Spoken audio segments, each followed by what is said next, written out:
Oh, yeah, definitely. Talk shoes. Recorded live.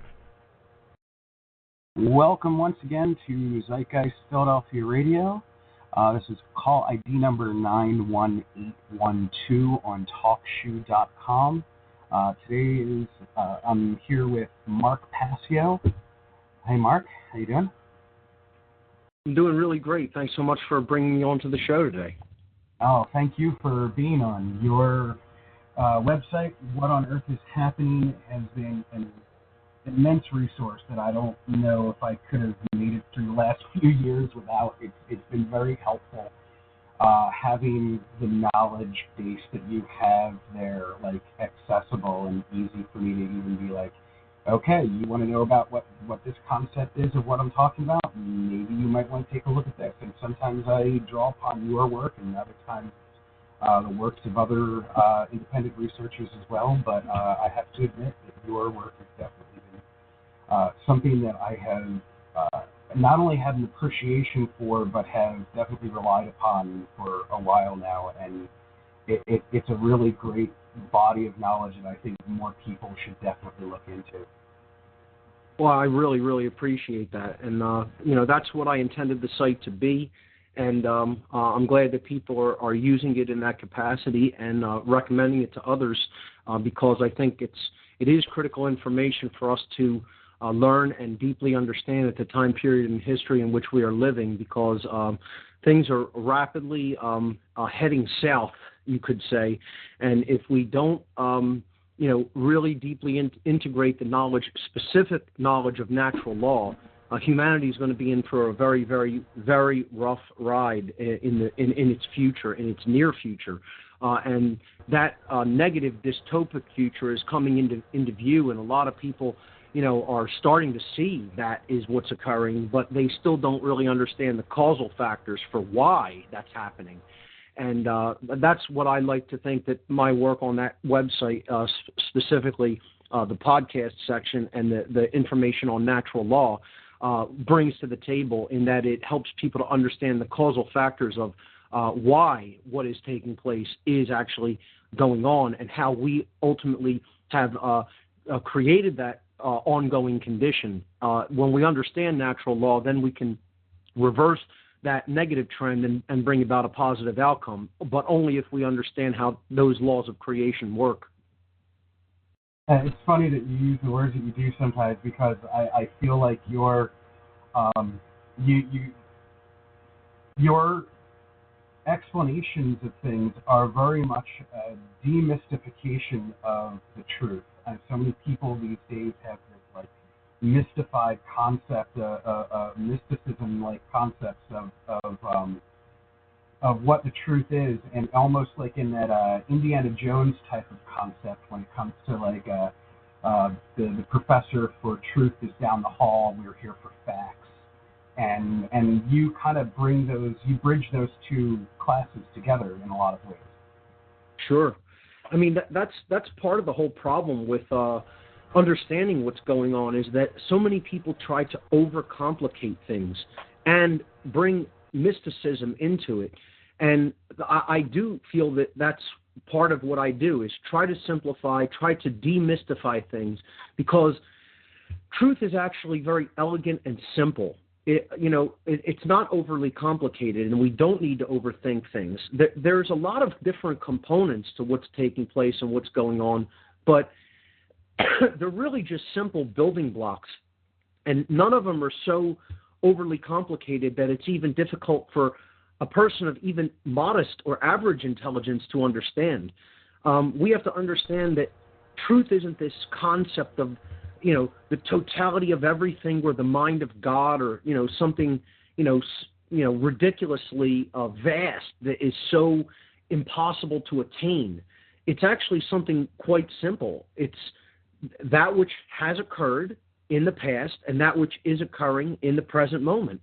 In other words, what is that which is, and that which is going on, the things that are happening within us and around us. That's it. It's not based on perception. It's an objective, standard quality that simply exists. And the problem is the human ego often goes into a state of denial about that which is, and it doesn't want to realize it, and it doesn't want to accept it, and it doesn't want to wrestle with the implications of the condition that is currently manifesting, which is the truth.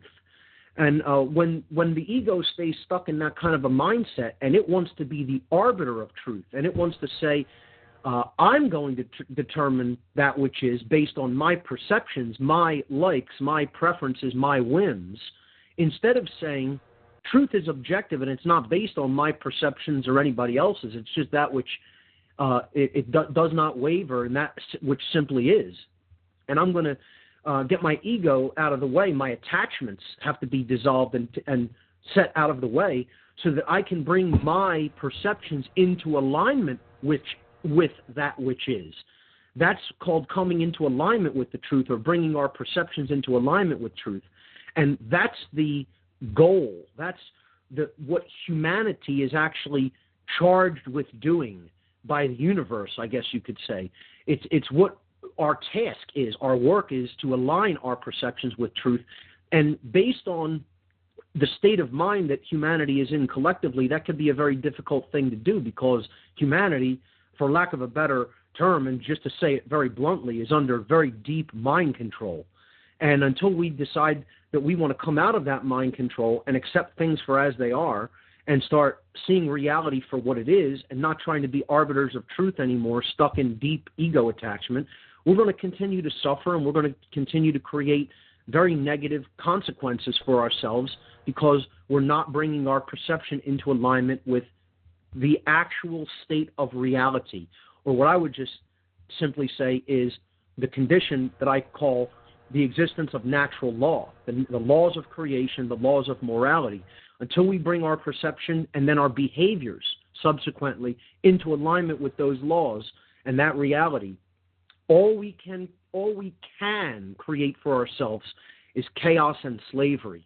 If we want to create order and freedom, then we have to understand natural law, and we have to bring our perceptions into alignment with the existence of those laws. Then we have to bring our behaviors in. Once we understand that those laws exist, then we need to bring our behavior into alignment with those laws.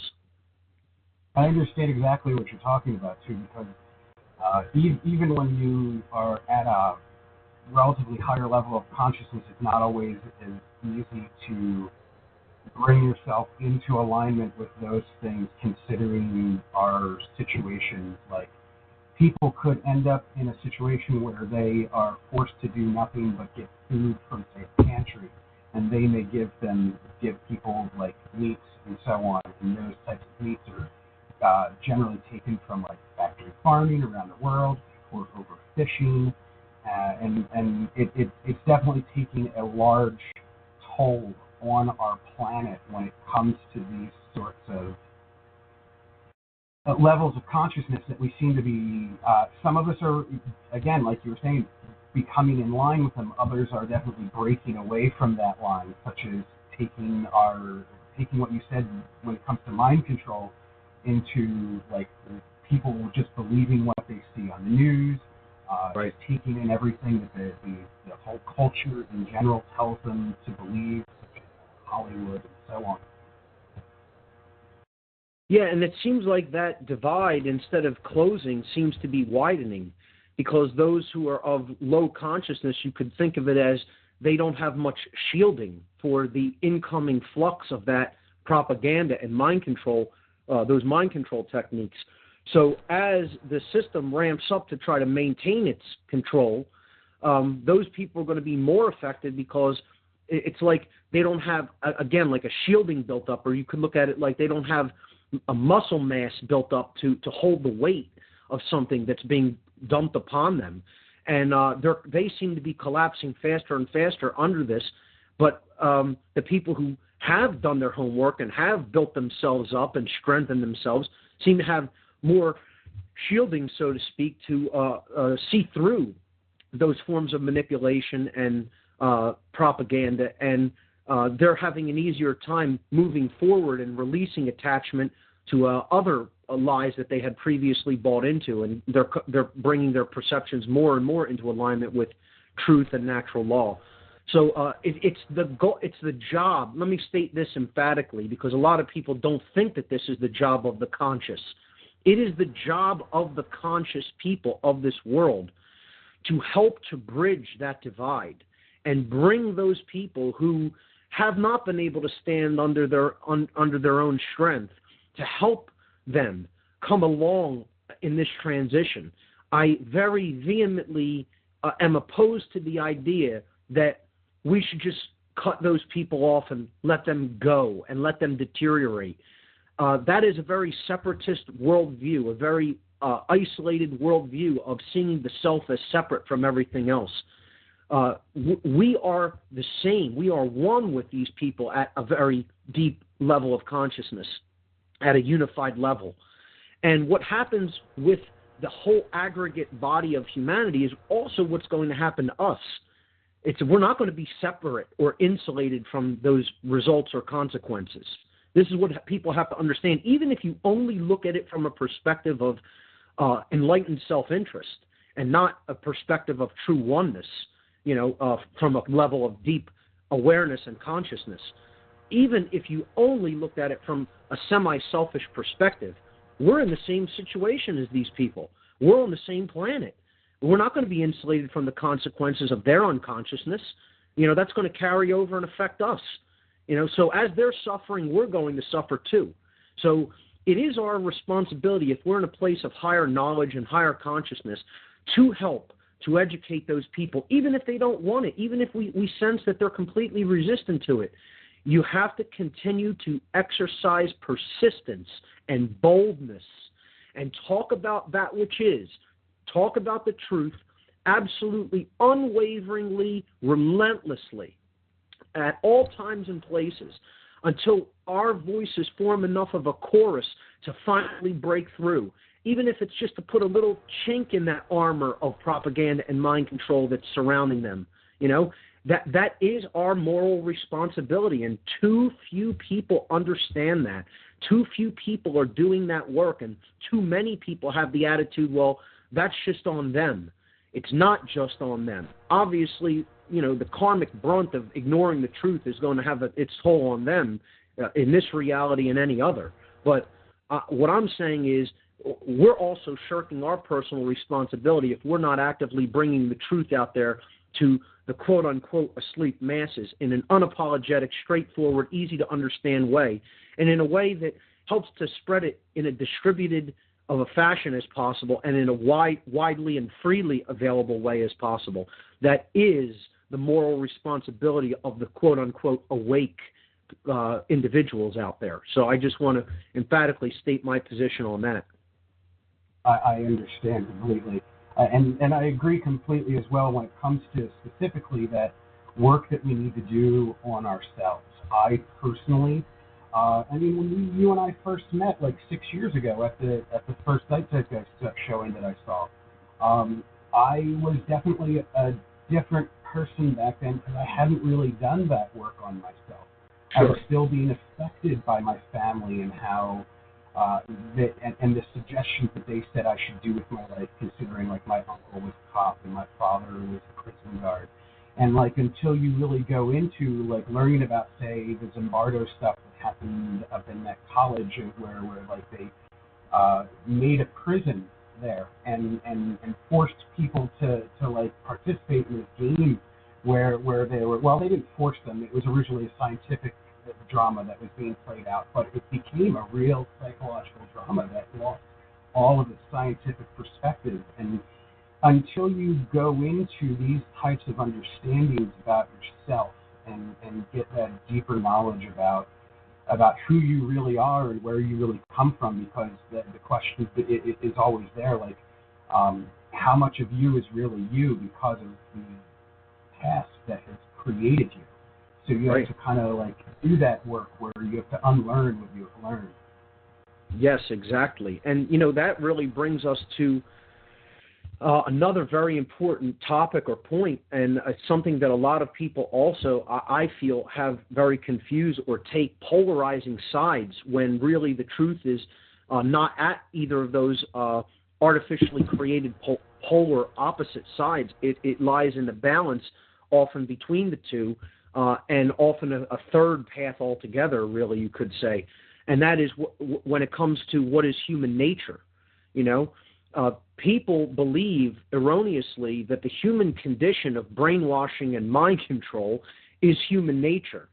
That's not human nature. That's the human condition. So, it wasn't your nature to be in a state where you were being influenced by things that weren't true. That was your current condition many years ago. My current condition was not reflective of the essence of my nature when I was a dark, black-hearted Satanist with an absolutely poisoned, semi-psychopathic worldview 20 years back. Okay, that was not my nature that was actually showing or coming through. That was my brainwashed condition. That was my condition of being under different forms of mind control and different levels of ignorance. And when I came out of that, I shed all of that, and now I'm under a completely different condition.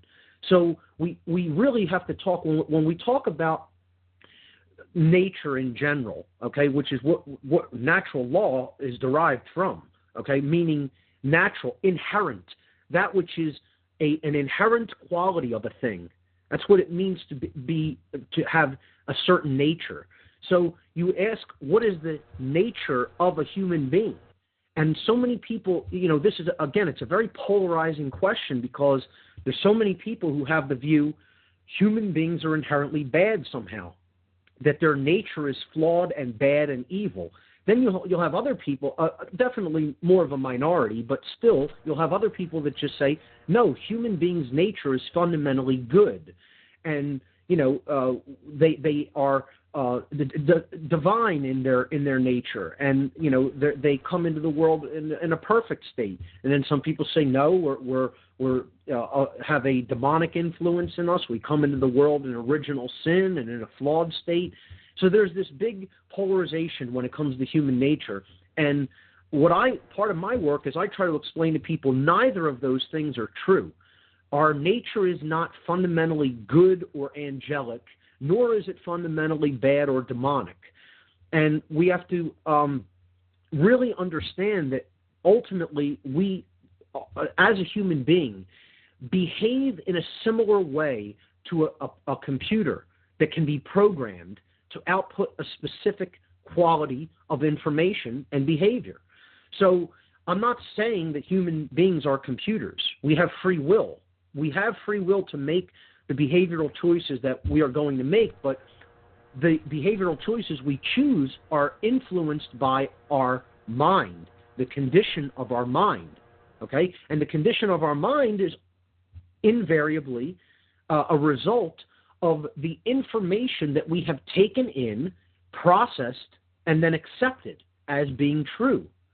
So like a computer, you could say a computer has several things that determine how it's going to behave and whether it's going to put quality output onto whatever output device you're looking at the information on, whether you're going to put the information onto your screen, out through your printer, onto another hard drive, onto the internet, onto a web page, whatever, okay?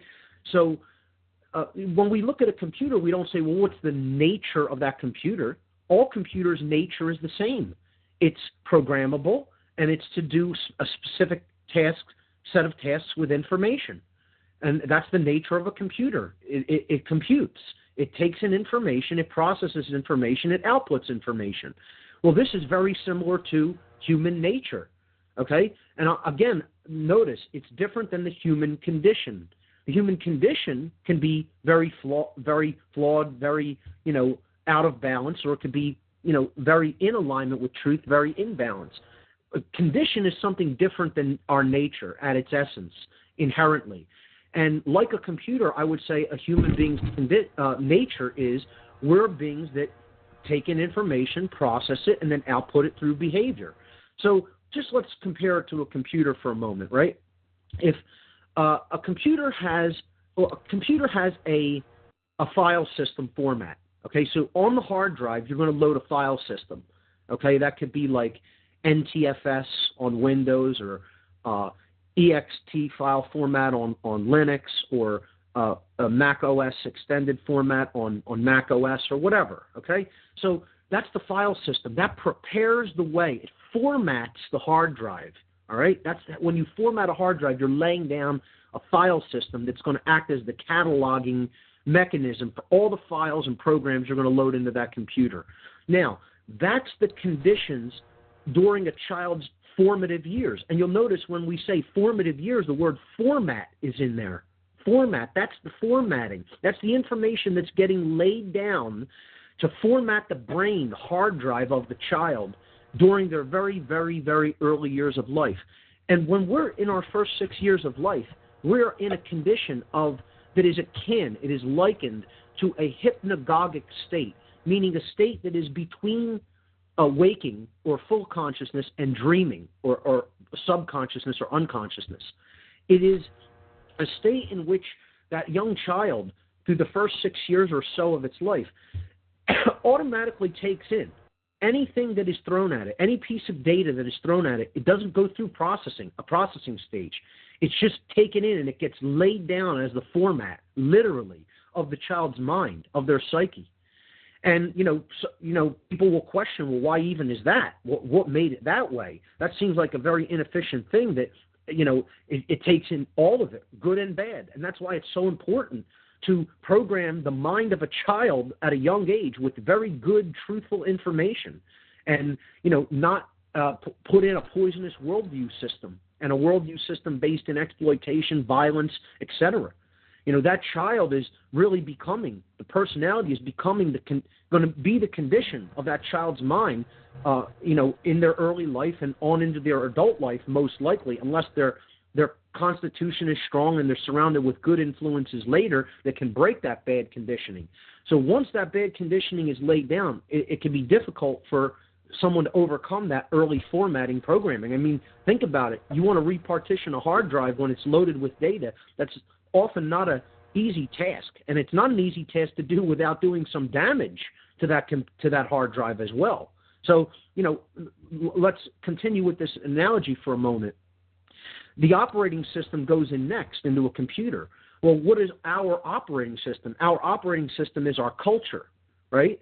It's all the programming that we receive that forms the way people generally do things in our cultural area. And again, like some researchers have said, culture is not necessarily a good thing. It is a form of programming. It is something that is like almost rigidly imposed. And again, changing your operating system without doing harm to your data or losing it can be a challenge on a computer. So, getting out of that cultural programming takes a lot of rewiring in the condition of the being. So this is all things that form the human condition, right? What we're really talking about is the difference between the condition that we end up being in versus human nature, which I'm going to get to exactly what human nature simply is. So then we put programs in after the operating system goes down. And that's, software, right? So we have the file system, then we have the operating system, then we have the software programs. These are our belief systems and patterns on an individual level, okay? What we feel about what's true, our perceptions, our likes, our preferences. And if they're erroneous and they're rigid and they're dogmatic and they're false, it's like opening up a program that's corrupted and trying to do data processing with it. How about if you tried to put data into a spreadsheet program that had hundreds, if not thousands, of bugs and software errors in it, and you tried to then process the spreadsheet data for like maybe the monies that were made by a company during the course of a year? You'd have all kinds of errors all over your data, and it wouldn't be very efficient in running a business, let's say. Okay, so you wouldn't want software with bugs in it, with errors in it. And that's what we do when we try to run data through false belief systems, or you could call them false religions. You're going to spit out data on the other side that's going to be bad for what you want to do in life, and you're going to get chaotic outcomes. And then finally, the output of the human-computer system, quote-unquote, is the behavior. So we have all of these things, the formative programming of the child during the first 6 years of their life, the culture that we grow up in with all of its conditions and assumptions and, quirks and ways of doing things. And then we have the belief systems that get programmed in from the environment, okay? That would be the software. Finally, all these things come together. That's all the processing that's going on with all that information, and then it comes together and it goes out through our behavior. That's the output. That would be like printing the data from the computer, displaying it on the screen, sending it up to the internet in some form. The output is behavior, and we output that onto life, the screen called life. So think about it. The nature of the human being is that it is programmable with data, with information, with beliefs that can be processed, okay? And then when we process all that data that comes in, we can do something either orderly and good with it, or we could do something that is chaotic and harmful and evil with it. But the condition is different than the nature. The nature of a human being is that we, like a computer, are programmable beings. And the output, the behavioral output, is going to be dependent upon the quality of the information that gets put in, just like a computer. It's that old adage in computer lingo, garbage goes in, garbage comes out. Quality information goes in and is processed accurately, then quality behavior comes out of the human being. That's the human nature, is that we are programmable through information, and dependent on the quality of information, the output through behavior can be changed. The condition is, unfortunately, right now, the human condition is deplorable. It's the computer with the bad file system format, because we're all getting bad data when we're young, okay? It's the operating system, because our culture is all programmed children that never really grew up and became true responsible adults that are aware of truth. The belief systems or software programs we're running are terrible, with tons of bugs and errors in them that output bad behavior onto the screen called life. That's the human condition. That doesn't mean that's our nature. The nature is we are capable of taking in information, processing it, and then outputting it through behavior. And if we do that in an efficient way that is based in truth, the behavioral output, which governs the quality of the total conditions of our society, is going to be highly efficient and good.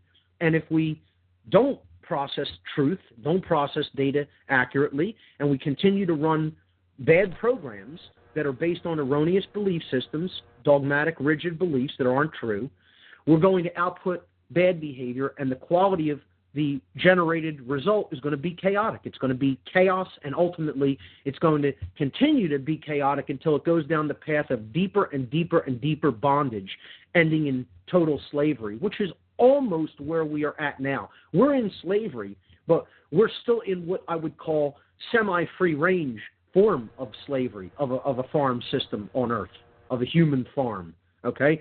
If this disorder in our processing mechanisms and the untrue belief systems that we are willing to accept and act upon continues to go on unabated, humanity is going into a form of 100% total bondage that is going to be outright totalitarian slavery.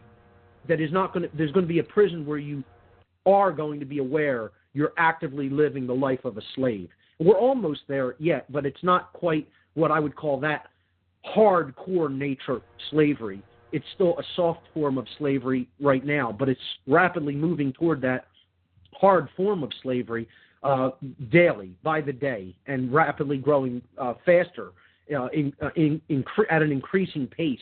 We're accelerating toward that negative outcome. And once again, the solution is to understand the difference between the human condition versus human nature, and to understand human nature is simply a programmable state where we can redirect the outcome when we feed in proper, truthful information into the computer, process it accurately, and then base our behaviors upon that truth, which is the truth of natural law, which I would like to possibly get into that a little bit deeper so people can have a better understanding of what that is. Please do. I mean, I definitely want to touch on how you bring down, like, I'm looking forward to the moment when, like, you just, well, I guess what I've learned specifically, I should say, is that it is all broken down into theft. Yes. We have to acknowledge and be responsible for our own property, which is our bodies and ourselves and our minds and the outputs of those things, as well as to be responsible and respective of other people's properties in the same fashion. In the last episode I did, it was specifically all about consent.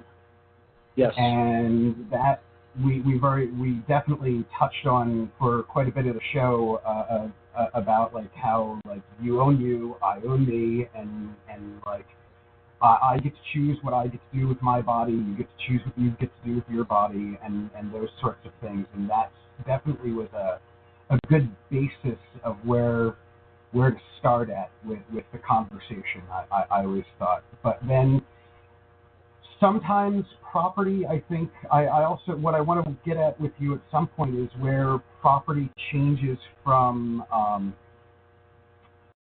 I guess, goes beyond from legitimate to illegitimate, from legitimacy to something that really isn't true property. Oh, sure, we could definitely get into that. I would hope to clarify that on this particular broadcast, because I think that's a good place to go.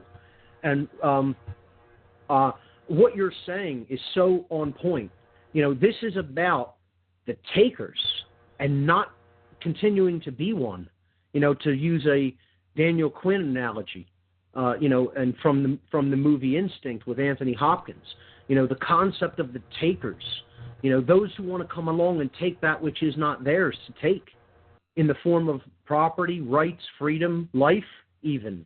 So, very, very important to understand that all of natural law is underlay by, it really comes down to one thing. To cut to the end of the chase right away, it comes down to don't take that which is not yours. Don't steal. Don't be a taker. Don't be a thief, period. That's what all natural law boils down to. So we could build up to that and come around full circle back to the idea of theft and property, and what is property and what it is not, most certainly not.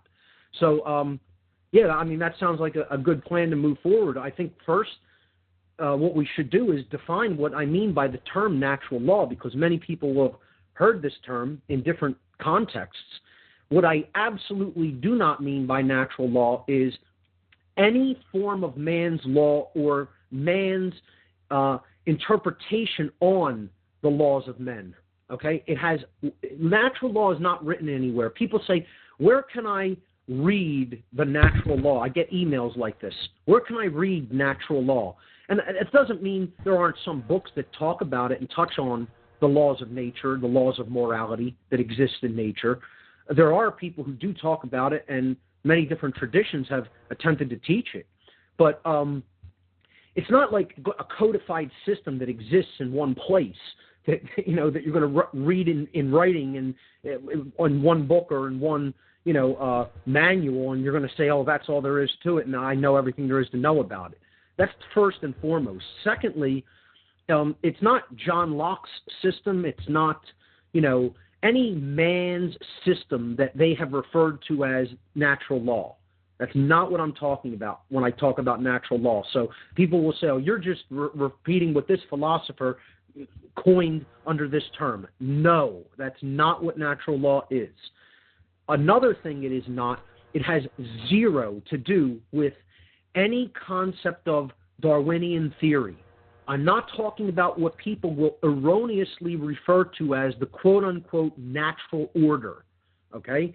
So it has nothing to do with Darwin, nothing to do with his unproven theories, nothing to do with the, quote, natural order as people of a scientism mindset, which is very left-brain, imbalanced mindset, often think of as the quote-unquote natural order. That concept of survival of the most ruthless and human beings acting like animals in the wild, okay, has nothing to do with nature, nor does it have anything to do with order. I call it the artificially imposed chaos, that concept of the quote-unquote natural order, because it's the exact opposite of natural and it's the exact opposite of orderly. I call it artificially imposed chaos, okay, through brainwashing and mind control. That's what leads people to act like the animal in the jungle, in the field, that is going to go and ruthlessly, tear up everything around it, take whatever it wants, and, just act in its total instinctual animalistic capacities. There's nothing orderly in that. Nothing could come about that is orderly from that mode of behavior, okay? So that shouldn't even be called the natural order. And I think that we need to decondition ourselves from even thinking of that as the natural order, because it has nothing to do with nature nor order. So let's define the terms first in a very simplistic, demystifying, and even scientific way. Okay? What does natural mean? What does the word natural actually mean? Natural, by definition, means inherent to creation, having a basis in nature or reality, based in truth. That's what natural means, okay? So it is not made or caused by humankind, or it's not made or caused by any 3D being if it's natural, okay? We didn't make the earth. We didn't make the laws of gravity, okay? We didn't make the oceans. These are naturally occurring things. Creation made these things. We didn't make the universe. It's natural, okay? So that's all natural means in a scientific sense. Inherent, having a basis in reality, having a basis in truth, not made or caused by humanity, period. Natural, okay? The word law, let's define it. And again, I'm not talking about man's law, not written decrees that are the whims of legislators, which is what I would call man's law. We're talking about something completely different than man's law. Law with a capital L is existing conditions which are binding and immutable. Binding, they have an effect, and immutable, they cannot be changed. I think am I hearing break music? No. That's okay. I'm sorry. Go on. It was just a little bit of background coming through. I thought maybe that was we were going to take a break, but that's okay. Sorry about the confusion. I'll just continue. So law is just conditions that are binding and immutable. We're talking about capital L law, not man's written laws, okay? Like gravity is a law, okay? It's a condition that is existing, it is extant, it is binding, meaning it has an effect. It doesn't matter whether you believe in it. Belief in it is irrelevant. You either understand how the law operates, and therefore you exist in harmony with it, and you don't suffer as a result of walking off of high cliffs, ledges, and buildings, okay, and then suffering the negative consequences of not understanding how gravity operates, or you exist in harmony with it, in which case you don't do things like that and, fall down and go splat, okay? So that's what a law is. It's something that is in nature, it exists, it's a binding condition, meaning it has an effect whether you understand it or not, and it's immutable. Nothing you can do can change how gravity operates in our world. You can counteract it through technology temporarily, but that doesn't mean that law is still not in effect. It is not in effect. It's still in effect. Even when we're in an airplane, gravity is in effect. It's just that the laws of lift and thrust are being actively applied to counteract it, to countermand gravity for a time, okay? And, immutable means there's nothing we can do to change it. It's going to exist no matter what we do, ultimately. It means cannot be changed. So that's what we put these two things together, and we have inherent, non-man-made conditions that are both binding and immutable, meaning laws that were created by nature that are in effect. My working definition is universal, non-man-made, binding, and immutable conditions that govern the consequences of behavior. And there's the catch. There's the rub, you could say.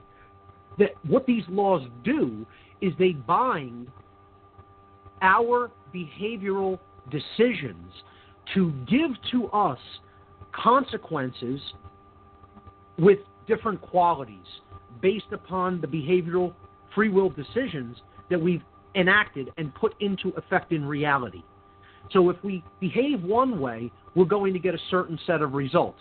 If we behave a different way, we get a diametrically opposed set of results. So now let me just clarify this. When I say the consequences of behavior, I mean the behavior of beings that have been gifted with free will and the ability to comprehend these natural laws.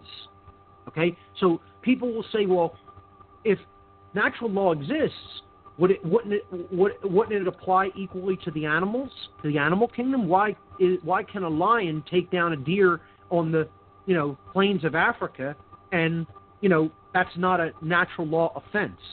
Because a lion is an animal that no matter how much explaining about natural law, about the laws of morality, and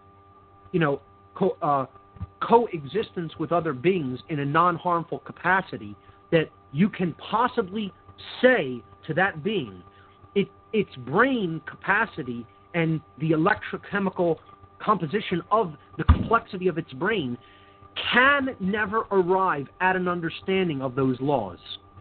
Therefore, those laws are not going to be applicable to an animal. The reason that they're applicable to a human is because we do have a brain that is of the complexity to comprehend the existence of these laws of consequence. And therefore... So basically, it seems like you're suggesting that, I heard a little tagline before, like a bumper sticker type of wisdom. It said, respect existence or expect resistance. That's right. And in some ways, that actually is in the animal kingdom. If you even think about, say, an antelope's horns can be used defensively against said lion. So they do have their own natural levels of, if the lion doesn't respect the existence of the antelope, sure. it may get resistance by getting stabbed with those horns. That's right. And guess what? Would that be an absolute right of that antelope to put one right in the belly of that lion? You better believe it would. You better believe it. That would be, in animal terms, a natural law consequence. Exactly. And a right. I would call that a natural law right. Any animal that is being attacked for its life has a right to resist with deadly force. Including human beings. But we'll get to that. Exactly, yes. So these laws, in that sense, do exist in nature, but what I'm talking about is the behavioral conscious result. Thought, yes. Yes. At a conscious level, it doesn't apply to an animal. So when we behave immorally, we're going to get a chaotic result according to natural laws in our experience of life. That's what I mean. That's what I mean by it acts as the governing dynamics of behavior of intelligent beings, or beings. Let's not even say intelligent beings, because God knows we're not an intelligent species just yet. We are a species that has the capacity for true intelligence. Okay, we're working, or some of us at least are working toward that goal, but. If the capacity for intelligence and the understanding of these laws exists in a species, then those laws apply to them. Okay? That's what I'm saying regarding how natural law works, how it governs, what creatures it governs. So, again, these natural laws are not the laws of the jungle applying to the animal kingdom. Okay? If a pride of lions goes out and hunts and kills some antelopes on the field, the pride of lions does not necessarily experience horrific consequences that are brought on by natural law. Okay, if a human being treats animals a certain way and treats humans a certain way, okay, that is harmful and that is completely not within their rights, then yes, we do experience negative consequences. Actually, reminded of Les Mis. Like if you think about the conditionalities of the how things were set up, like the little girl was hungry, so Jean Valjean stole bread for food, and then, these are the conditions that were set up, he's poor, so he's in that condition where he still needs to feed his daughter. Right. And then you've got 10 years later, this one guy, Javert, he's been chasing the guy down for 10 years over stealing this loaf of bread. And then figures out that, oh, wait, a criminal isn't necessarily, a quote-unquote criminal isn't necessarily a bad person or has that evil nature that you were speaking of. And that even caused him, because he had spent all these years chasing this guy down and in this mentality of trying to impose these sorts of man-made orders and man-made laws on him. It caused a condition of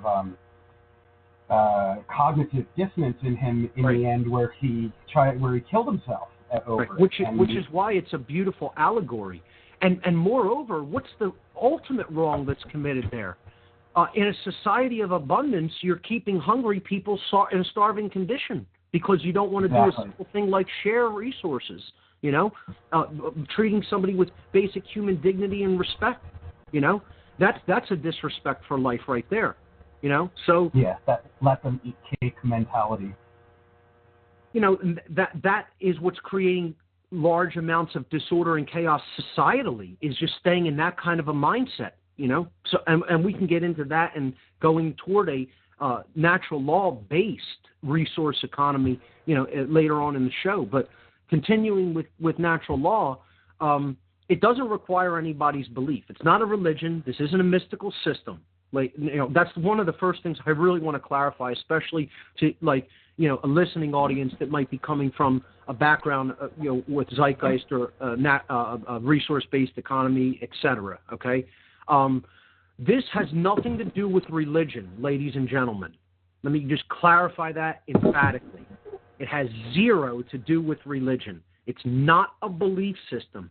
It's a set of laws that exist in nature. And look, people will say, how can I verify the existence of natural law? Well, how can you verify the existence of gravity? Can you verify the existence of any natural phenomenon? There's this little thing, you may have heard of it, it's called the scientific method, okay? It applies very, very equally and works very well when applied to natural law, to trying to understand the existence and operation of natural law. Well, what do you do during the scientific methodology? Okay, you're going to first formulate a hypothesis about how something may or may not work. That's your model, your working model. Then you're going to test that hypothesis through observation. Well, do laws that govern the consequences of behavior exist? That could be our hypothesis. We're going to pose that question. Then we're going to observe, well, what happens when we behave in certain ways? What does society become like? We make our observations, okay? We filter that data set. Well, we compare it to another data set, controls. Well, what happens if we do exist? Our behavior is in accordance with these laws that we're going to look at what they are, okay? If they are in accordance with the laws of morality, then what happens? Does something different happen? Does a different set of results occur? Okay? And then you make those observations and you log the data. Then you compare and contrast.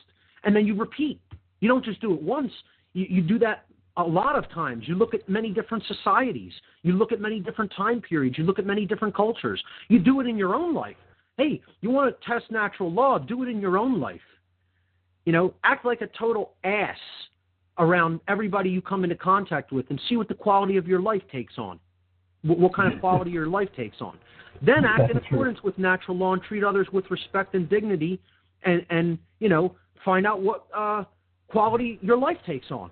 That's how I tested natural law personally. I learned through a whole lot of suffering what not to do, how not to exist, how not to behave, how not to be in this world. It took years of my life to finally admit, you know what? I shouldn't be like this. I shouldn't behave like this. And until I suffered to the point where I was almost at death's door, that's what it took for me.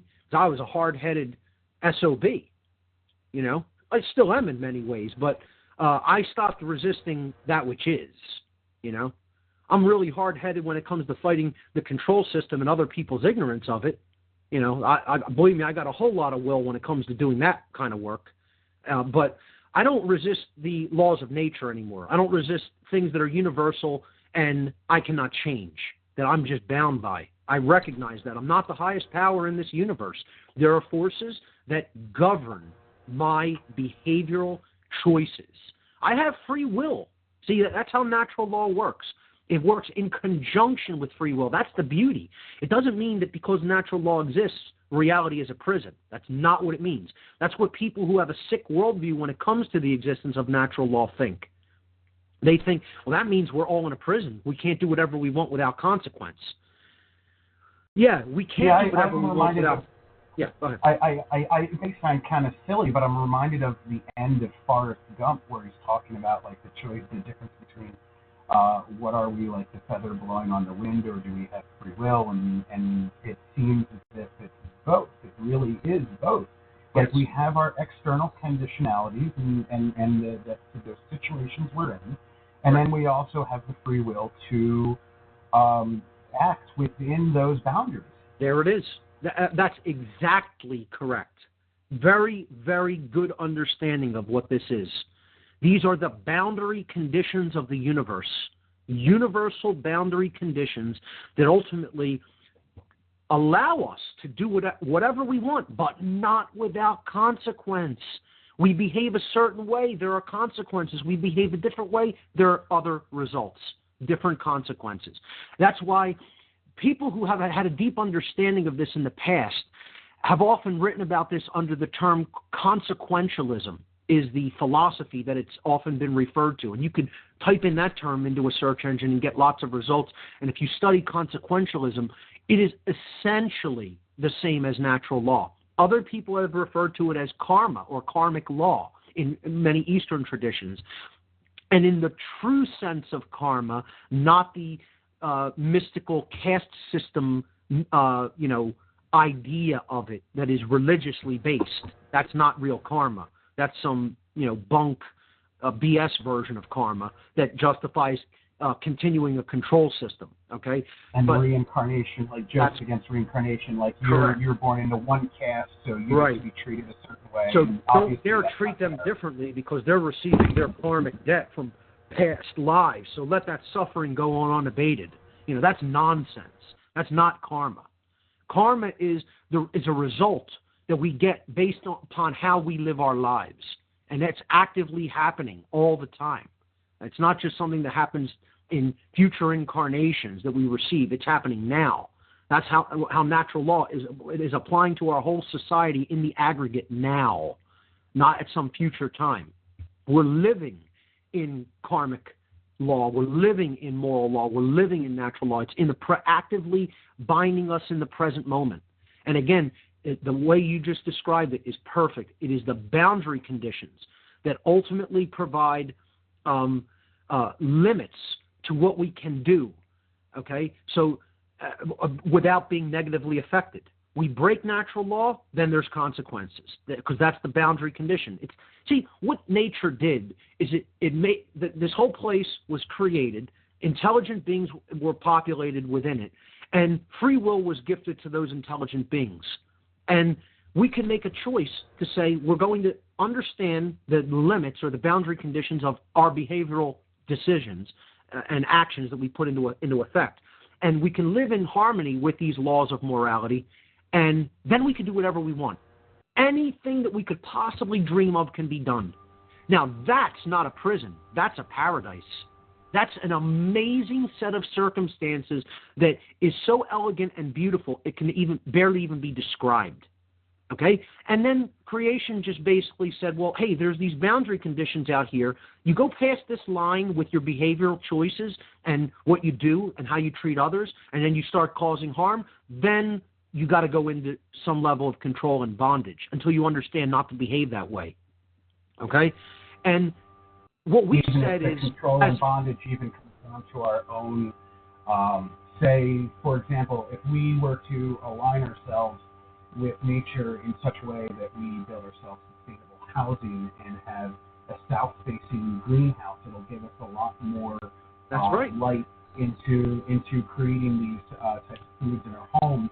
Right. Versus if we had a north-facing one, which is like almost the antithesis to what you really need to the situation, unless you're in the opposite pole.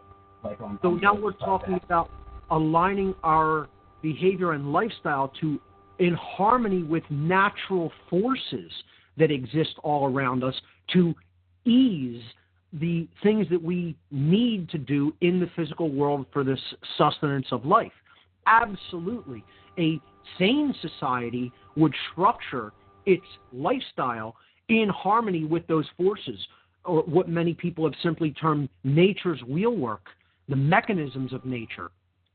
Absolutely, that would be part of living in harmony with all of the forces of nature. Rather than going out of harmony with nature where we're overfishing, as I mentioned earlier, or like taking animal husbandry to such a degree that we're like destroying our planet. And then you are going against those natural forces and you're creating chaotic conditions that can only sustain a certain level of imbalance. Once it tips past a certain level of imbalance, you have collapse, which is what we're arriving at. And I mean, when I mean we are arriving at it, I mean we are on the very edge of that system of collapse. And when it goes, it's going to be like a huge Antarctic ice shelf being broken off. And it's going to go all at once. And it's going to be painful. Because nature is constantly trying to tell us the right thing, the right way to go, the right way to behave for our optimum benefit. Again, I want to stress, natural law is not a punishment mechanism. Natural law is there to provide guidance and boundary conditions for our optimum benefit and efficiency in this world, in this life, in this construct called the universe that we exist in to learn and grow in consciousness. It is not there to hold us back. It is not there to put us in some kind of a cage. It is there to actually show us the most direct route to freedom. Okay? So, to go back... It really is, too, because these types of sustainable ideas, like I sort of the Things Project suggests, are all things that we would need to have within, say, a starship or whatever to get us off this planet anyway. So sure. Even if we had... assuming that we had warp drive tomorrow...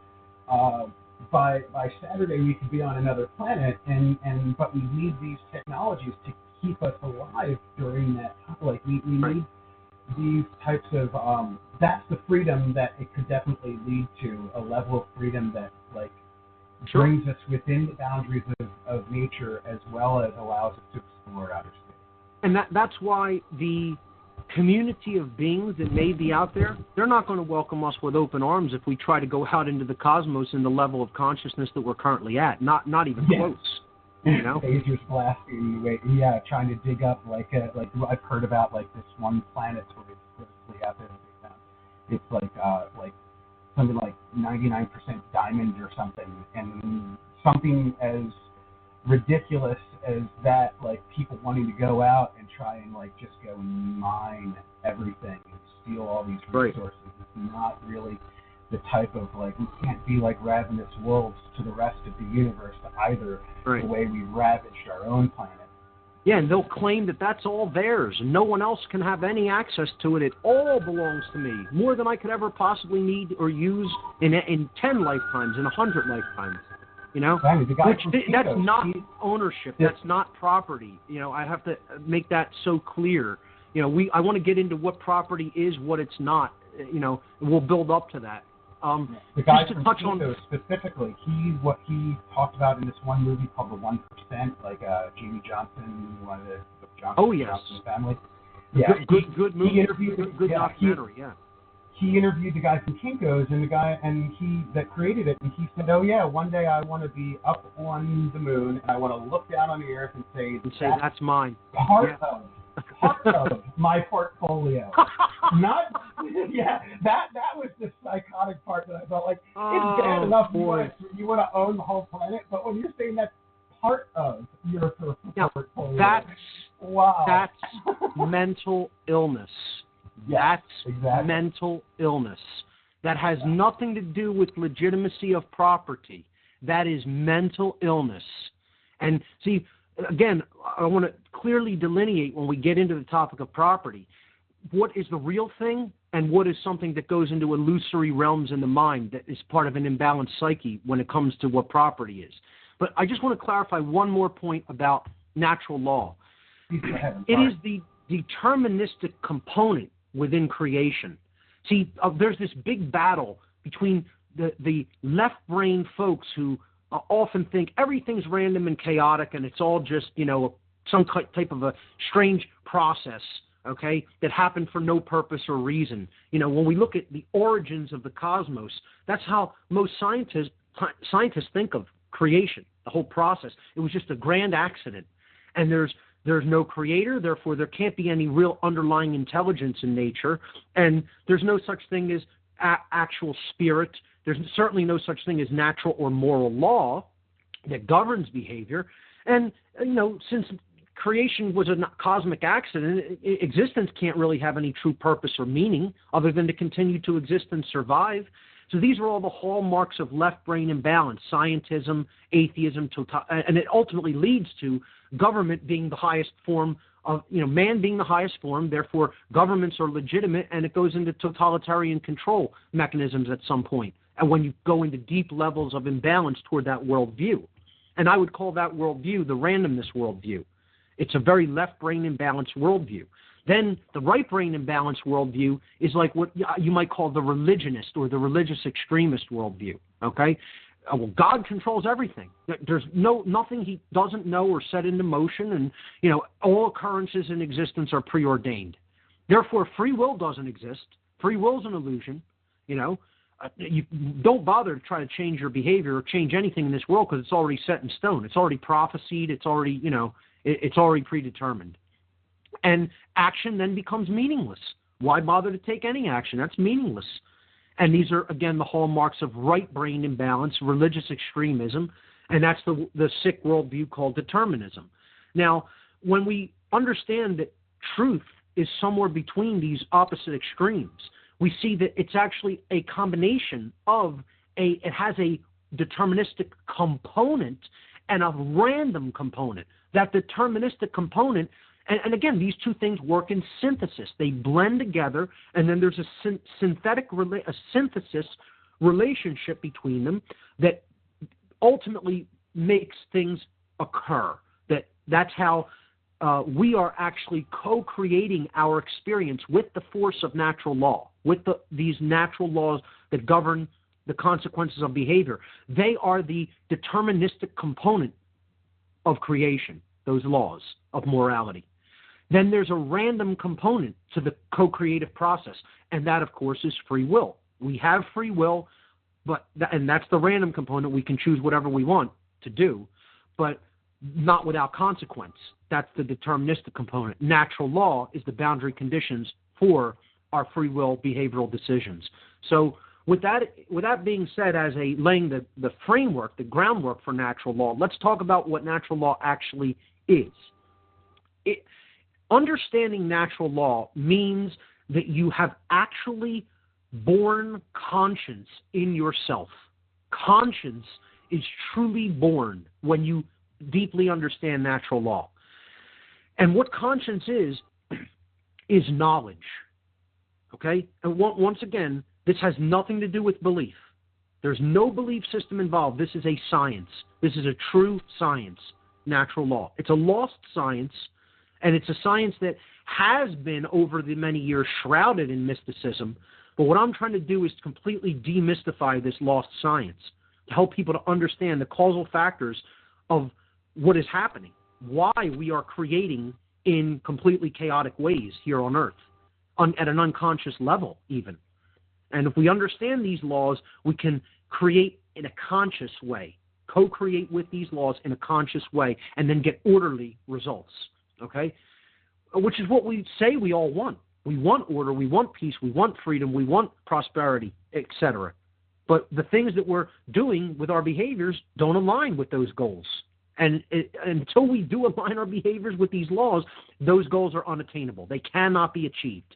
They can only be achieved once we understand these laws and act in accordance with them. Understanding these laws means that you now have developed conscience, which is knowledge. And people will think, isn't conscience action? No, it is not. The exercise of conscience is action. That's putting what you know into effect through your behaviors. That's exercising conscience. Well, then what is conscience? Conscience is knowledge. And think about it, the word science is in conscience. Con, science, okay? The prefix con in Latin means together or with, or common to everyone, okay? And then science means to know or to understand, from the Latin scio, sciere. Scio would be the first person present tense form of the verb to know or to understand. Sciere is the infinitive, to know, to understand in Latin. So that's where the word science comes from, okay? Scio, sciere in Latin, to know, to understand. We get the word science from it. We combine that with the prefix con, meaning together, and it means to know or to understand altogether. Common knowledge, common sense knowledge is what conscience actually means, literally, from its etymological roots. And then what is the knowledge then? What is conscience the knowledge of? It is the knowledge of the definitive and objective difference between right behavior and wrong behavior, right action and wrong action. That there is an objective difference between those two modes of behavior. And I tell people that this knowledge exists in nature, conscience, right and wrong. It exists in nature, and they say, well, how is that possible? Well, if there's laws that govern the difference between the choices of right and wrong, would it matter if any human beings were present? Those laws would have to exist in nature first. Okay? Those laws were created by creation, by the universe. So gravity, do human beings have to exist for gravity to exist? Does any matter even need to exist? Matter needs to exist for gravity to be experienced, just like human beings would need to exist for natural law, moral law to be experienced. But for it to exist, it exists in nature because it's a law that is made by creation itself. Very difficult thing for many people to accept, especially people who are very much in a left-brain mindset and in a scientism-based mindset. But just ask yourself the question, if the Earth were suddenly gone, that doesn't mean gravity would not be in existence in the fabric of nature, in the field of energy that is the natural world. It would still exist. That's why I tell people the laws of right and wrong exist in the fabric of creation. It doesn't matter if human beings were gone. Those laws would still be there. They would still be present. Okay? Just as gravity or electromagnetic laws would still be present even if there were no matter for them to operate upon. Those laws are embedded in creation itself, in the process of creation, in the underlying intelligence of creation. So, again, the knowledge of the difference between right and wrong is what conscience is. Then exercising that conscience means you're going to willfully, through your free will choice, choose right action over wrong action. That is the exercise of conscience. Not exercising conscience means you're going to choose wrong action over right action. It's failure to exercise the knowledge of right versus wrong. And right and wrong are objective. They're subjective or based on interpretation. They actually exist independently of human perception. So let me explain what I mean by this, okay? It's not a human perception when harm is caused to another being. It's a real event that occurs in the physical reality, in nature, okay? When something happens in nature that is harmful, a being suffers as a result. That there's no interpretation when it comes to that.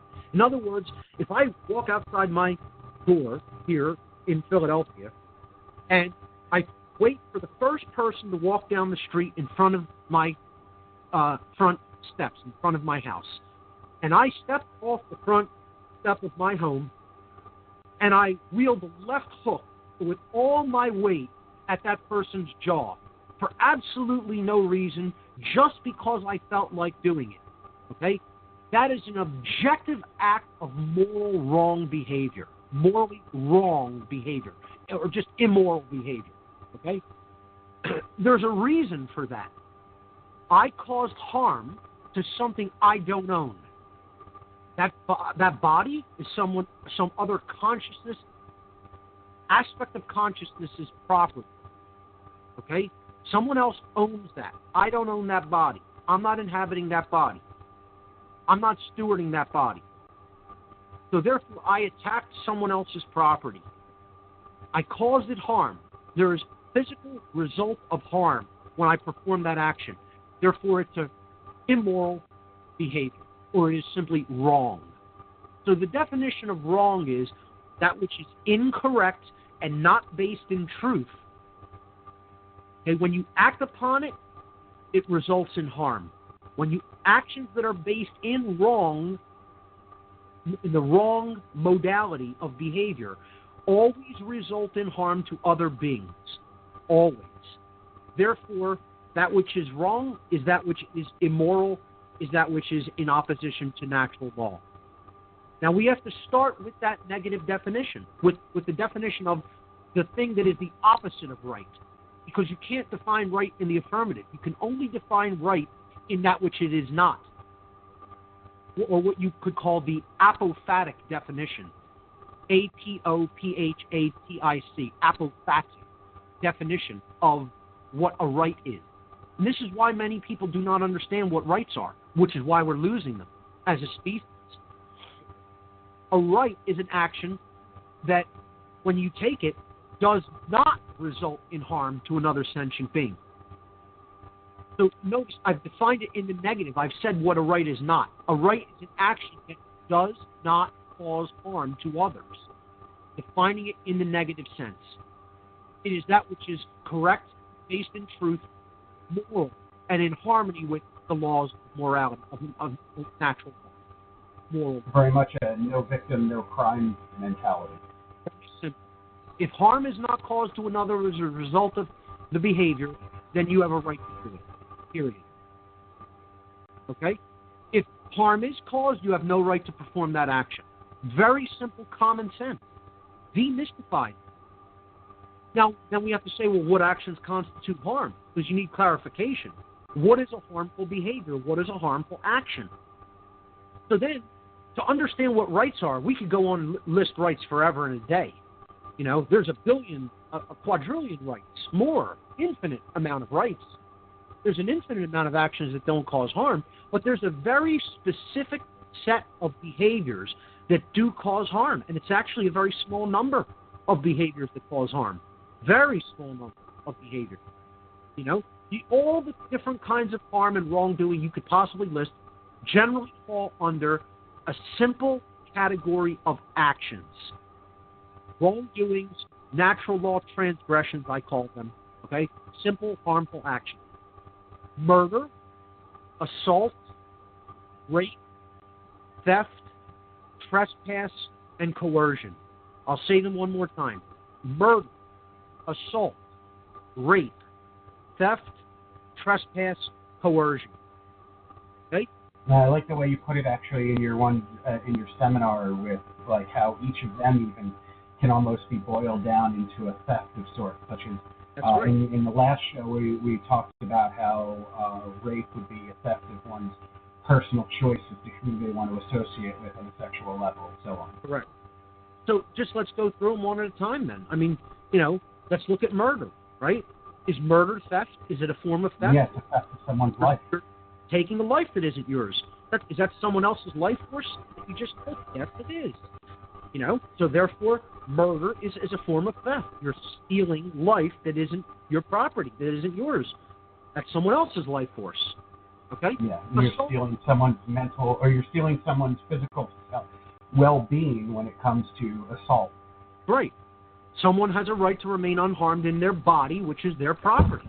So if you so what I did, the hypothetical scenario I laid out, I go outside, wait for the first person to walk by and crack them in the jaw, okay? That's called assault. Why? Because I did harm to someone else's bodily property, their body, that I don't own. That's not my property. Okay? So that's theft of someone's well-being in their own property called their body. Therefore, I don't have that right. That's a harmful action. It's a wrongdoing. Rape. Again, you already said it. It's the stealing of someone else's free will association to choose to sexually associate with whom they will, with whom they choose. That's a form of coercion, but it's a form of theft. You're stealing someone's free will. and you're also harming their body. So that's a double form of theft. I even mentioned further that like it could also be considered a robbery of their mental well-being in the future, as well as this psychological attack is stuck with them. You are thieving their psychological well-being as well, their emotional well-being, which you don't have a right to do. Then theft itself is the taking of physical property that someone is currently in rightful stewardship of and using. So I'll get into, even in a natural law-based resource economy, property of physical items will still exist, and you don't have a right to just go and say, hey, you're using this computer, you have all your data on it, I'm just taking it because there's no money. So I'm just taking the computer you happen to be using. That still would be theft.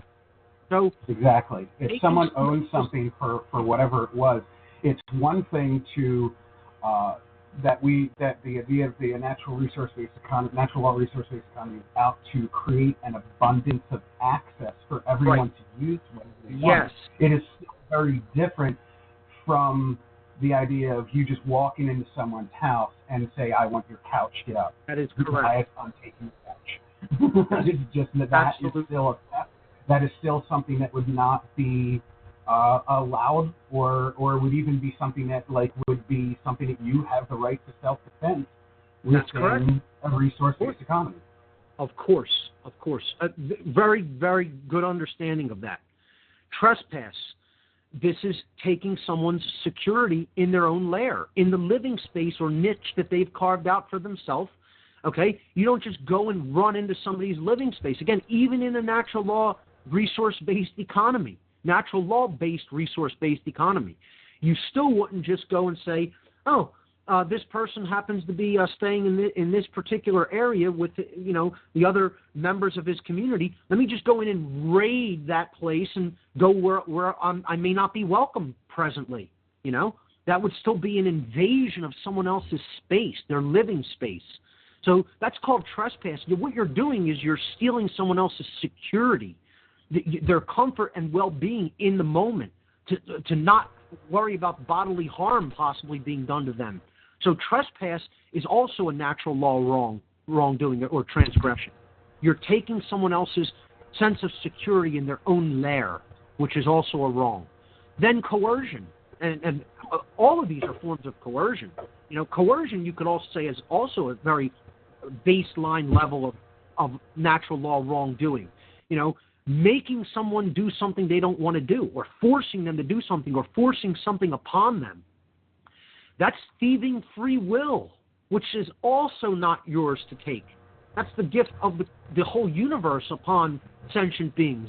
And no one has a right to take that from someone else and make them into a slave by coercing them to do certain behaviors or make them not do other behaviors that they have a right to do. So coercion is also theft. So I challenge anybody to come up with a form of wrongful behavior that isn't a form of theft, because you won't be able to do it. People will say, the closest one I found was whenever we engage in consumption or production patterns which take more than we need, we are engaging in violence at that point as well. But are we not then stealing something that someone else requires because we cannot use it? We cannot actually use it. That's not property then. See, this is the boundary line between the boundary line between real property and the illusory definition of property is real property means you're in lawful stewardship of it, lawful possession of it, and you're actively using it. You're using what you can use. Property isn't saying, I'm going to own all the salt in the whole state of Pennsylvania by myself. All of it that exists belongs to me. That's not a legitimate claim of property. Property is, I own the salt and the salt shaker on my table because that's what I can use right now. And I probably can't use it all right now. Okay? It's not, I'm going to hold back all the natural resources of the world from other people that also require those resources and substances for daily life. That's not property. But I'll get into that in a deeper way as we move forward. But let's stick on this idea of the natural law wrongdoings for a minute as forms of theft. every single natural law transgression or harmful action that a human being is even capable of taking all boils down to a form of theft. You could even say lying is a form of theft because you're withholding the truth, which is someone's birthright, to know, to make accurate information available, to make accurate decisions, I should say, and then put out quality behavior. If you're being lied to and deceived, and you don't have accurate information, you don't have what you require to make good quality decisions regarding what you should do and how you should behave. So lying is a form of theft through withholding accurate information willfully from other people. So you could add even lying, consciously lying, willfully lying to that chart as well, to that list. So the key thing to keep in mind here is all wrongdoings are a form of theft. No one will be able to come up with a form of wrongdoing that is not a form of theft. I've put that challenge out there now for actually a couple of years. No one has been able to do it successfully. Yeah, even when you're like a business damages the environment, it still is a theft of the reduction of it's a theft of the carrying capacity of the earth. That's right. That's what it comes down to. It's also a theft of someone else's ability to live in a balanced way upon the earth and to maintain good health on the earth, because the damage to the economy, to the ecology, is damage to human health.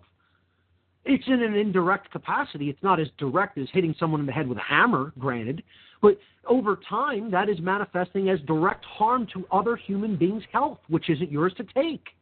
So yes, it's not even just human beings as well. It's also like businesses when, like, say, the BP and the Gulf of Mexico, and like all those fish and all those pelicans and every other little the animals as well. Yes, exactly. All things we don't have a right to do. I'd like people to understand it at a very individual level first. And when they understand natural law at the individual level of behavior, then you could scale back and see, my God, what are we doing to the earth? What are we doing to the other animals? First of all, what are we doing to the earth? The thing that operates as the carrying capacity for all this life. What are we doing?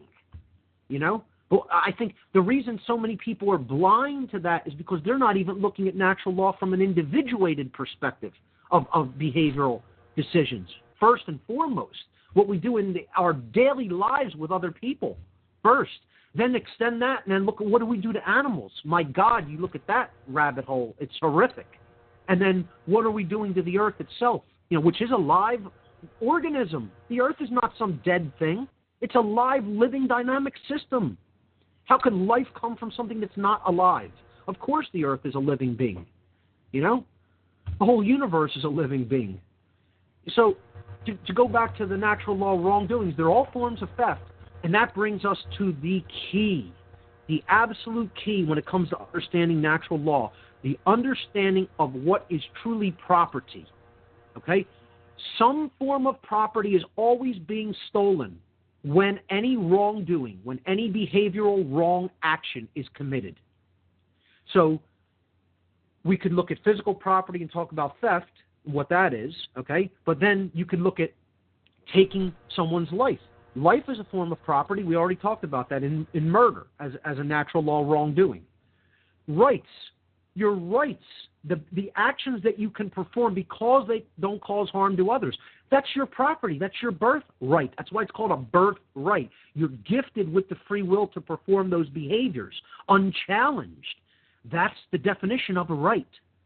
It doesn't cause harm, therefore you may do it. Okay? That's property. That's my right. Okay? Nobody has a right to stop me from doing those things. And that's also what man's law is about. Stopping people from exercising rights that do exist, or in many cases are what man's law is doing, like prohibition. And then coercing them to do things that other people tell you must do, like taxation. You must turn over a certain arbitrarily chosen amount of the product of your labor. Otherwise, we're going to come and do bodily harm to you or throw you in a cage. Okay?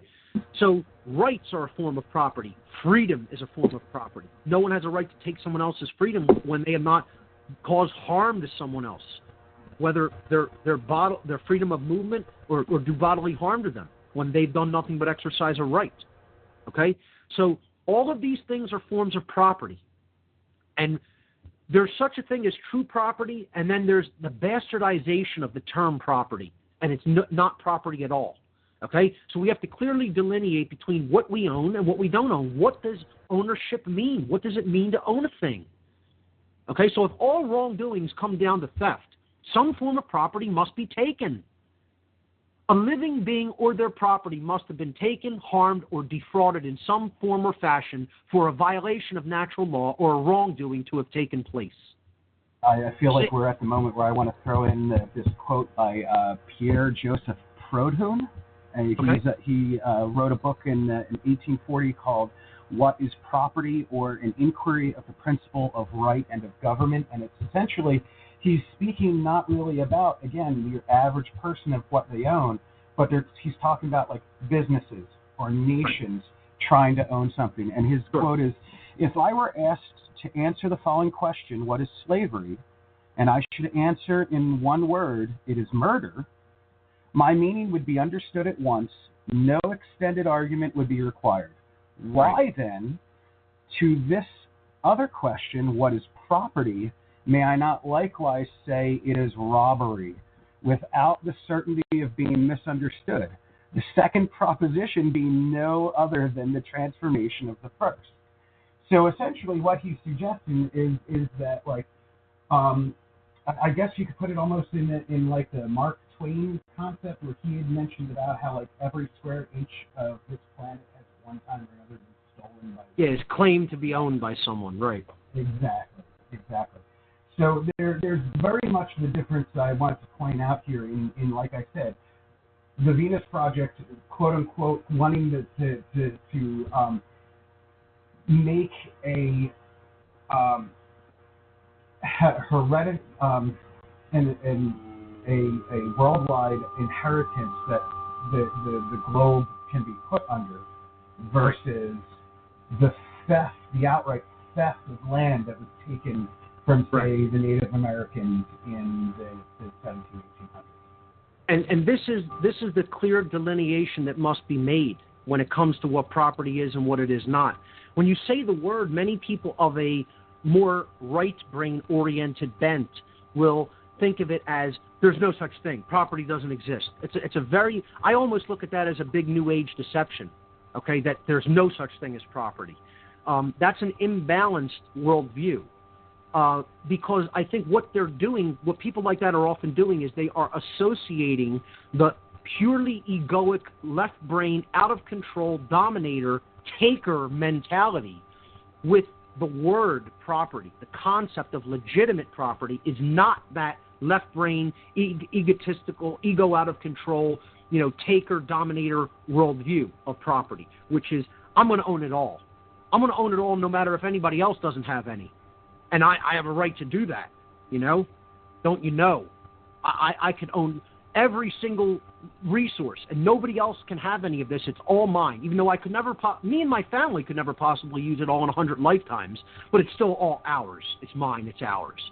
That's called ego out of control, completely imbalanced, left brain out of control ideology. And that has nothing to do with the legitimate form of property, okay?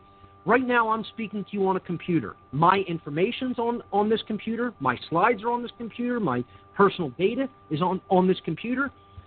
I am in stewardship of this computer. I maintain it. I am responsible for it. I use it on a day-to-day basis. It is my property. Not illusorily my property. I own this computer. If someone tried to come and take this computer and claim it as their own, they would be stealing. That would be theft, because there's qualities to property. There's something makes something legitimately property, okay? The thing that makes something legitimately property, we can look at the concept of ownership. And, again, real right-brain people say you can't ever own anything. You're going to die. You're an impermanent being. So don't tell me you own anything. That's bull, okay? Well, you know what? It's not.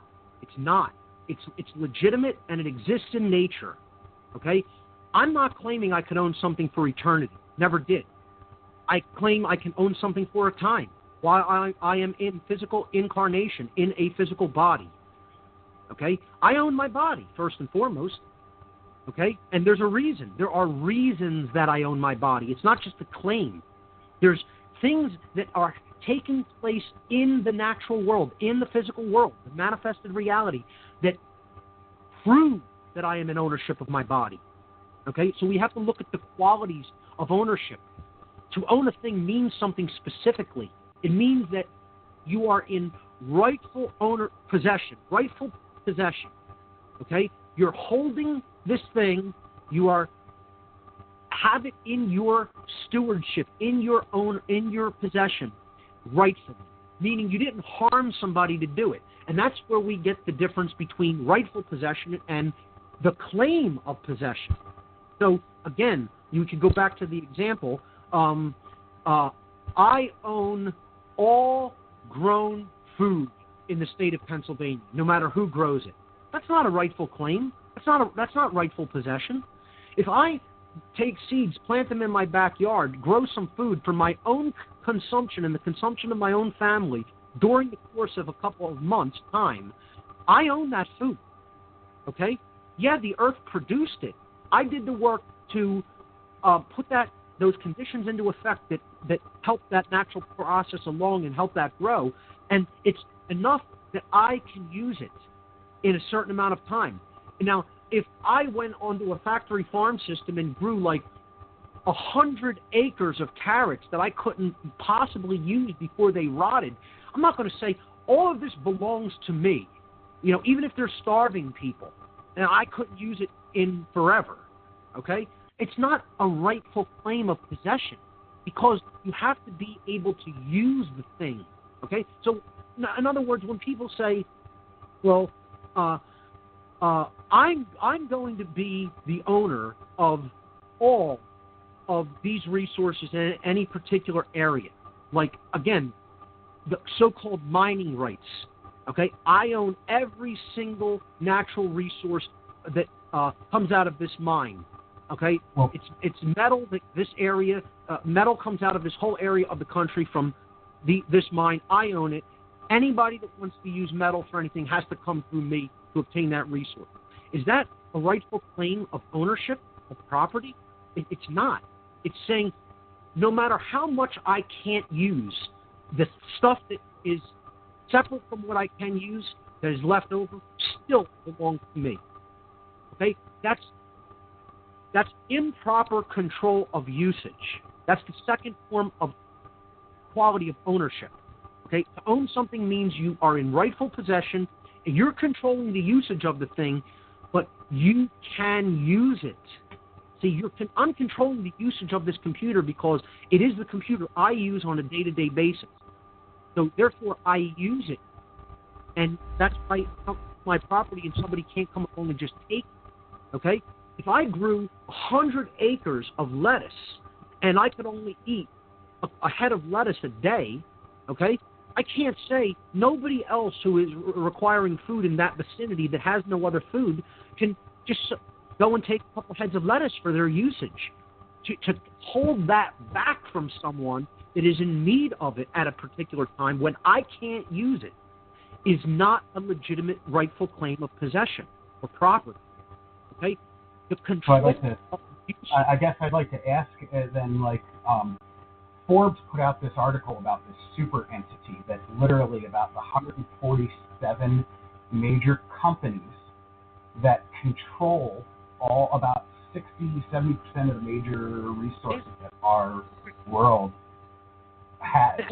And did you see the article that came out that about 80 individuals own over 50% of the entire world's resources and wealth? 80. Exactly, and that's what I was just about to get to. One of the next articles that Forbes put out was that there's then 4 companies that own those 147 companies. Right. So we're almost not that far away from what that guy from Kinko's was after anyway. Owning the earth. I'm going to own the earth. Yeah, and that's legitimate. That's lawful, quote unquote. See, that's again that concept of ownership. Ownership exists in natural law, but that's not what it is. What you've just described there, that's sickness. That's mental illness. Wanting to have it all and have it cut off from everybody else has nothing to do with legitimate ownership or property. Okay, so just wrapping up this concept, ownership is rightful possession, the control of usage in a way that you can use the resources, okay, and a responsibility for that thing or those things.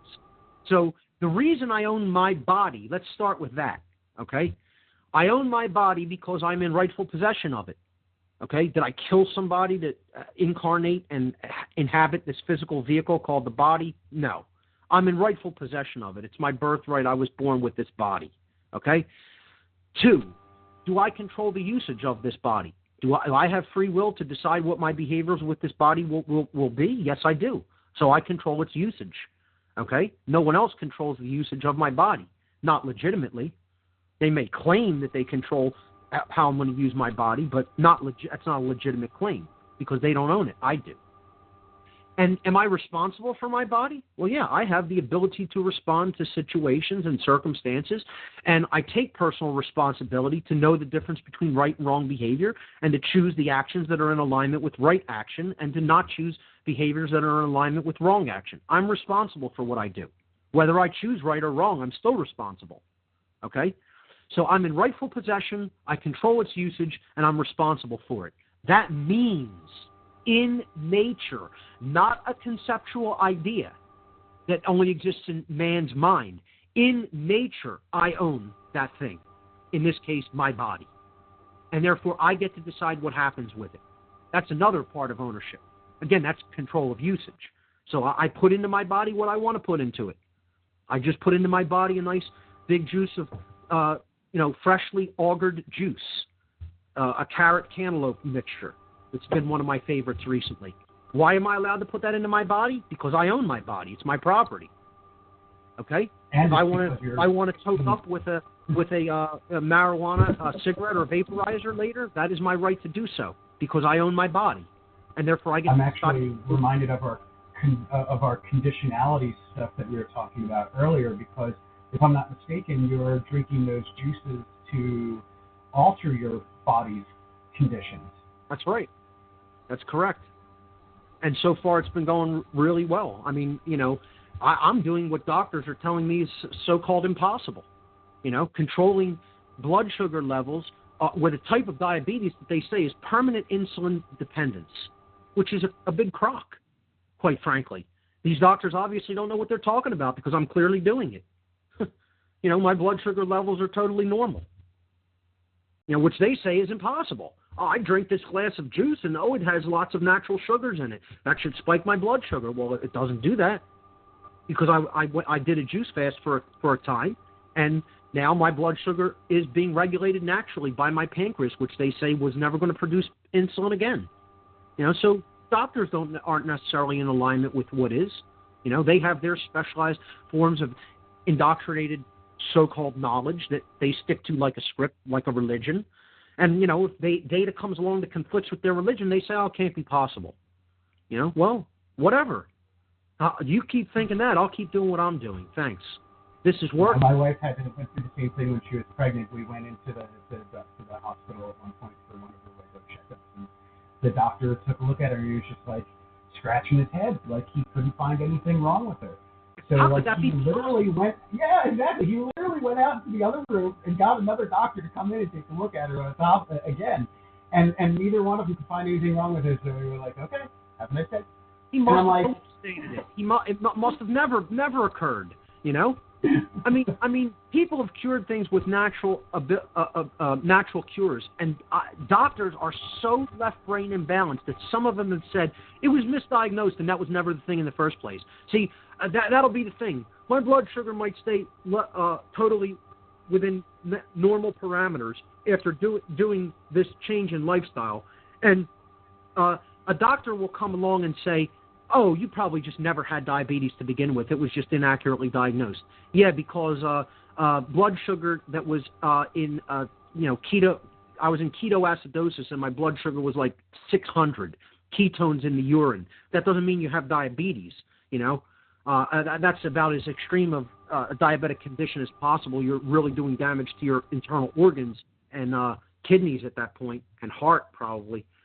So, they'll say, oh, since your insulin is actually regulating your blood sugar now, and that isn't possible with the type of diabetes you had, it had to have been a misdiagnosis. That's what some of them will say because they can't say that they're wrong. That's what the ego is, the inability to admit that you're wrong about something, and it's a hallmark. And when you finally do come to that point where you can admit that you're wrong about something, it can cause that cognitive dissonance until you finally figure out where the truth actually lies, until you align yourself with the truth. That's right. And again, that's what many people who still refuse to understand natural law haven't gone to that place of saying, I'm wrong about this. There is something. Look, laws govern everything. Even these scientifically minded folks out there, these scientismly minded folks, I should say. There's nothing wrong with real science.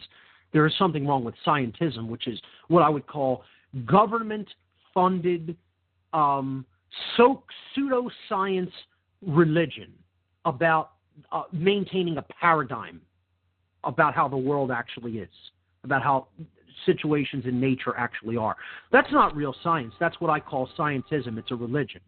And it's nothing different from other organized extreme forms of religion. Nothing. It's just a different form of brain imbalance. Religious extremism comes from right brain imbalance, and scientism extremism comes from left brain imbalance. Neither one of those is anywhere remotely close to what's true. It's just a religion.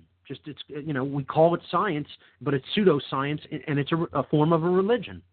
So, many people will refuse to admit that they've been wrong about the existence of natural law.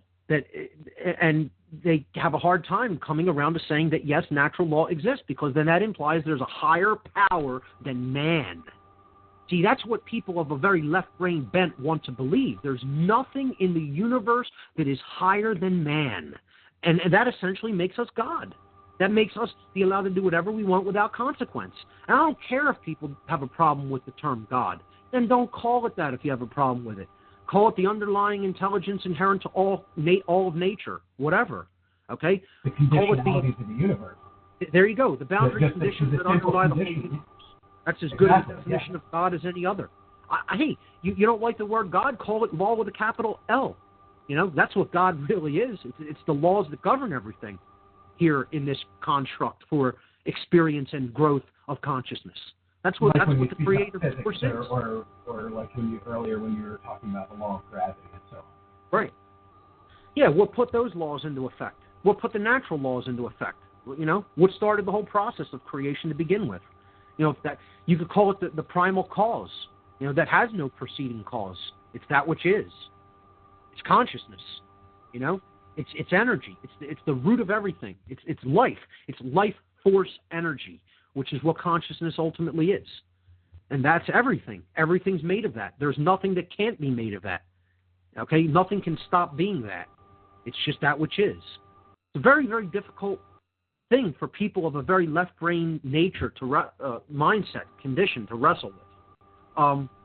So people think there's laws that govern all this other physical stuff and matter, but it doesn't govern behavior. Now, the human behavior is exempt from all the laws of nature. The only thing in creation that's exempt from it is human beings. Yeah, okay, yeah, sure. We're just that special. We're just that privileged that we're exempt from all laws. Nothing governs our behavior. It governs every other single physical object in creation, but it doesn't govern human beings. Right. Oh, okay, hey, fine. It's our egos that have believed in this nonsense for so long through 2,000 years of questioned dominator patriarchy. Right. Yeah, people are free to believe that. Hey, like has been said, you have free will to ignore reality, but not without consequence. There will be negative consequences for the ignorance of reality. Period. The end. Get over it. That's how nature works. It's a very... Another thing I want to clarify about natural law before we continue is it's a very impersonal thing. I keep trying to bring this up to people because whenever you talk about this, people say, well, this sounds like, the vengeful God hypothesis. We're going to be punished for what we do. No, we're creating that. Nobody's punishing us. It's just us doing that to ourselves. It's impersonal. In one of the Zeitgeist films, they specifically mentioned that nature is a dictatorship, whether we like it or not.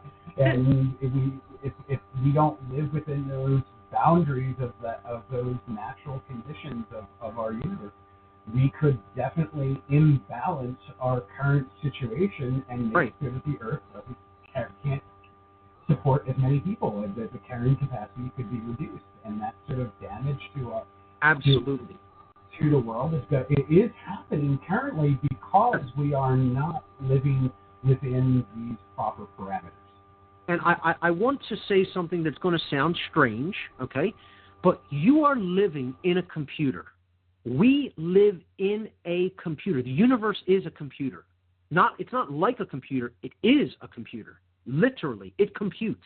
The universe computes, okay? And when you program something into a computer, right, and you get a specific result on the screen, is that personal? Did the computer go, I love you. Thank you so much for inputting that wonderful code. Here's the lovely result that I'm going to generate for you because I care so much. Is that what a computer does? No. The computer doesn't care what you put into it.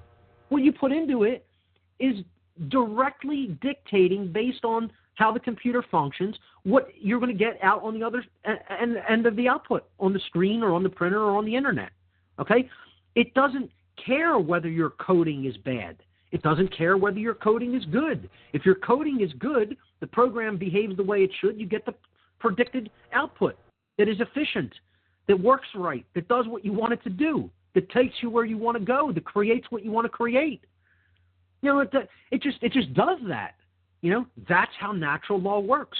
Now, does the computer say to you when you program bad code into the programming language, you compile that program, you build the program for the platform you're on, you execute it, you run it, and the program launches and it's all gibberish?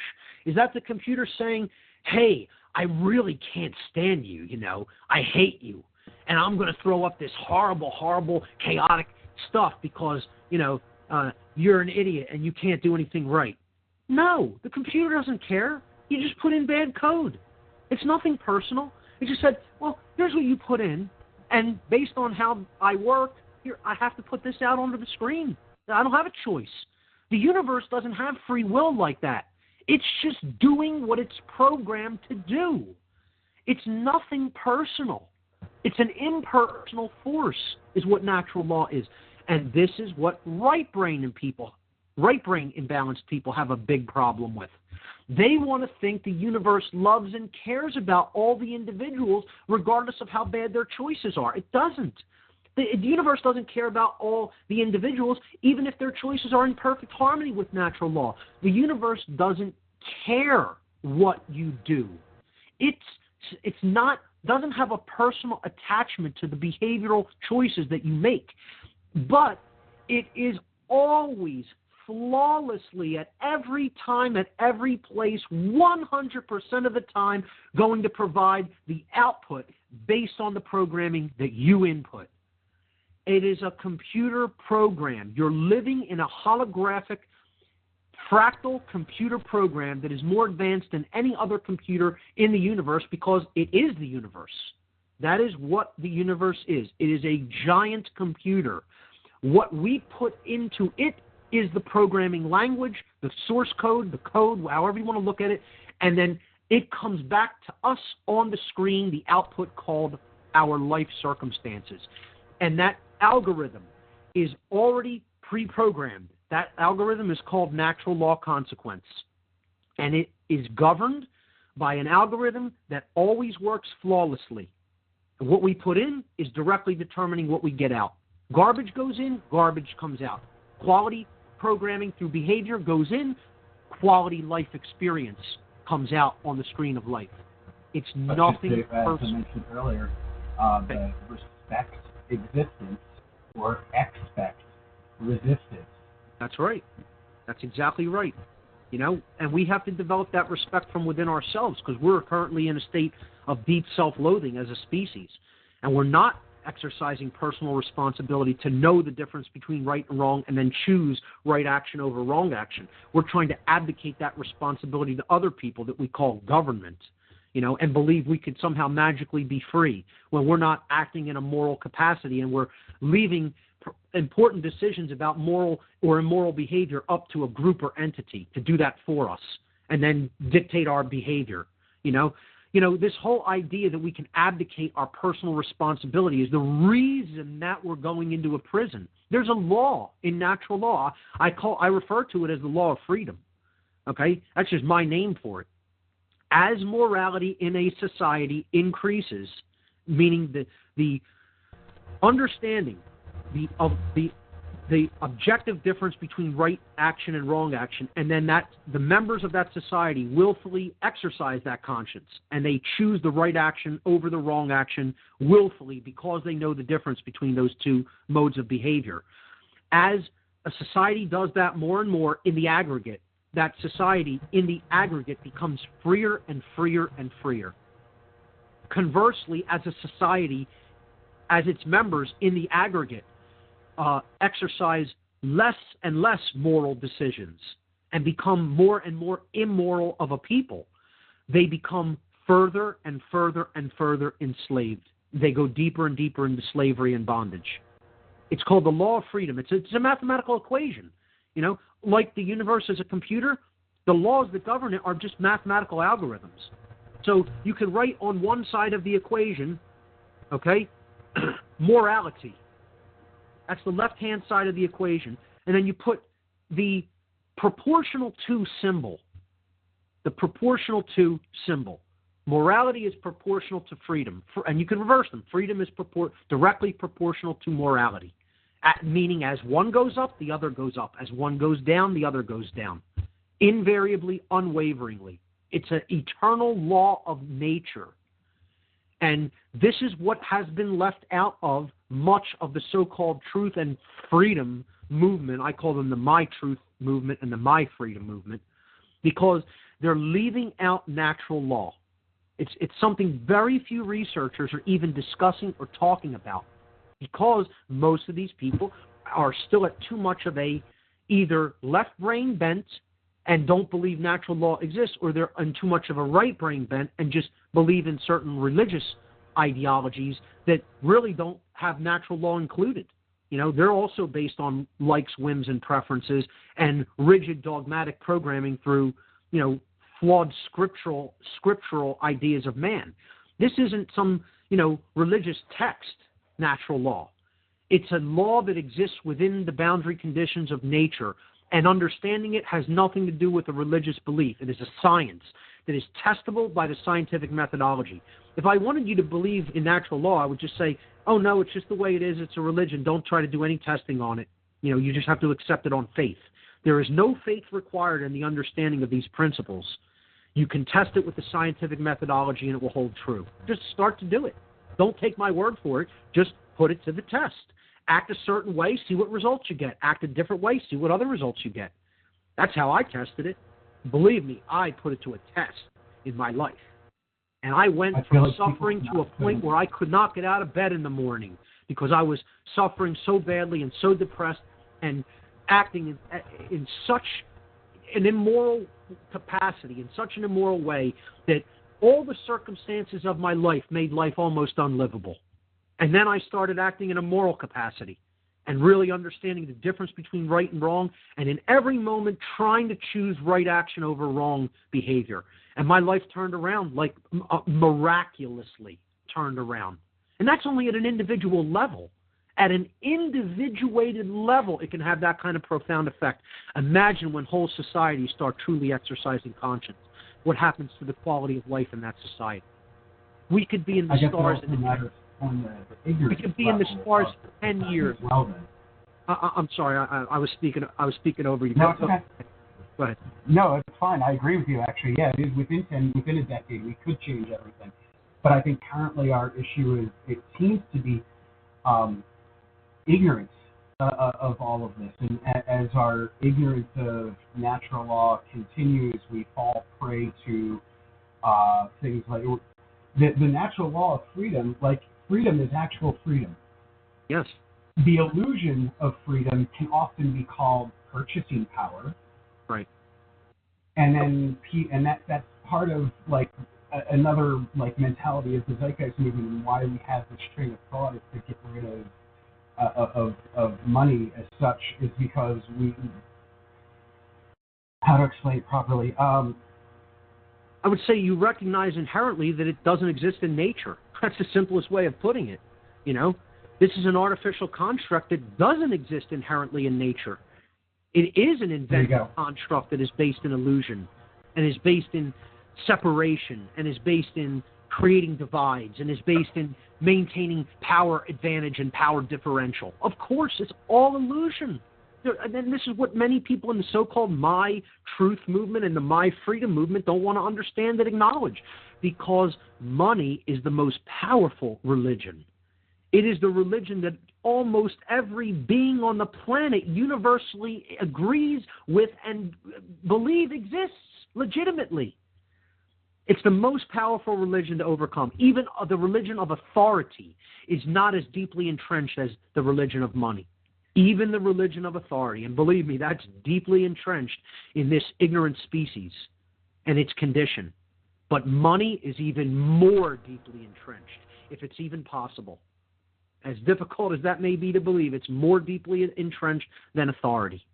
I'd say here's the pecking order of the religions, okay? You have the right brain religions. You can really group them all in as one. You have the cultural religions, Christianity, Judaism, Hinduism, Islam, Buddhism, Taoism, Shintoism, etc., and so forth. Okay, all the so-called cultural religions. Now, they're right-brain forms of religion. Now you have the New Age movement. That's the catch-all for any of the people that filter through those other religions. That's the net that catches them underneath. That's the sieve, that catches the ones that got through the big mesh screen. Okay, so the New Age movement is also right-brain religion. All right, and those are low down in the pecking order of the religious power totem pole. I would say the cultural religions probably now have the least influence, whereas they once had the most, although they still do have a lot of influence. I'd say the New Age movement has at least as much influence as them, if not more, and growing rapidly now, which is another big cul-de-sac and a big trap, which I get in other work. We don't have time to go into that now. But I'd say the third form of religion that is in order of power, growing power, ascending power, is science, scientism. I don't call it real science, but left-brain government-funded paradigm protection, let's call it, paradigm maintenance science, okay? So that we make people feel this is all that's possible, and things that really are possible we want to dissuade them from ever looking into, so that they never try to really advance themselves and change their conditions. And then above that, people continuing to search for the cure for cancer rather than look at the cause of it. And try to treat people. Yes, exactly. It keeps people looking in the opposite direction of where they really should be having their focus. Exactly right. So above scientism as a religion, you have authority. The belief in government as being legitimate, and as people believing that government somehow is not slavery, okay? That's a very powerful religion. I'd say that's the second most powerful religion on earth. The number one religion, however, is absolutely money. It is the most universally believed in and universally revered religious institution and belief system on the surface of the earth. And even if humanity did away with the concept of the religion called authority, it still would not be free until we do away with the religion called money. Well, we kind of give money an authority. Like currently we give it an authority over life and death. We give away ourselves into this illusion, into this. We just give ourselves away into this energy. Well, hey, man, if you don't have those magic green pieces of paper, you deserve to starve, don't you know? Of course. How can anybody disagree with that? No magic green papers equals starvation, and you deserve it. Of course, man. How could you not accept that? And it almost feels as if there's like they're almost like the two pillars of our current matrix, like the one and the zero. It's like the one is that club, that authority, that just beats you over the head, and then you've got the zero, which is, and it beats you over the head into accepting the current monetary religion that they push. So it forces the authority forces the religion of money, and then the money itself then backs up the authority, the violent authority as well by paying it in order to keep that cycle going. There are really two sides of this, and they play off against each other. Again, it's thesis, antithesis, synthesis. It's a dialectic. And that dialectic is very strong to break because you see people on one side of the equation, and they know that government is a big problem and trying to take over every aspect of our lives. And so, they understand that government is part of the problem of human life, and they want to limit it. But they think corporations are so great and, create abundance somehow, when really what they're doing is limiting the access to the abundance on this planet because of the monetary system that's in place that is an artificial construct. And, a lot of these people are like the right-wing type when it comes to the political divide, which is also an illusion, but they identify with that, and they think, government's the only problem, and, big business is fine. And the corporate structure is fine when, that's just another form of authority. And then, you have the left-wingers and the pseudo-communist types that they think they know what the whole problem is, and, they want all the corporations limited, but they want government to do that limitation. They want it to get up in everybody's business and set all these limits on everything. So they're using that power structure as a mechanism to get what they want and put the controls in place that they want to see. They're never trying to really educate people in consciousness, certainly not going within, healing their own imbalances, and then helping other people to see their imbalances through education, and then helping them to heal those imbalances so that they can come to a higher level of consciousness and realize, hey, it's all an illusion. Not only is the monetary system an illusion, government's also an illusion. So you see these two different mindsets, the left and the right brain imbalance and left brain imbalance, and it's just a different polarizing dialectic that's leading to the same thing. And you know what it's leading to? Slavery. So if we want to get out of slavery and be truly free, we have to understand not only is authority and government a nonsensical, illusory religion, so is the monetary system an illusory religion that doesn't exist in nature. There is no such thing as authority in nature. We are all at the same level when it comes to rights. No one has more rights than someone else. No one has less rights than someone else. You cannot delegate a wrongdoing and call it a right that someone may perform when it causes harm. Nor can you restrict a right that does exist and say that that's a wrongdoing and you may not do it. You only claim to do those things. You can't really do it. We can't do those things in natural law, but unfortunately man's law goes quite against what you just said, because we've got trying to take something that is right and turning it into a wrong, in the idea of, say, down in Florida when they try and jail people who are feeding the homeless. Right. And again, these types of things really do still exist. That's only a claim. In other words, in nature, it doesn't make it true. In point of fact, matter of fact, actual reality that is governed by natural laws, it is not true that someone can say, I have the right to stop you from imbibing a substance when you're harming no one else by doing it. That's still not true. I can claim it all I want. I could even act upon that claim.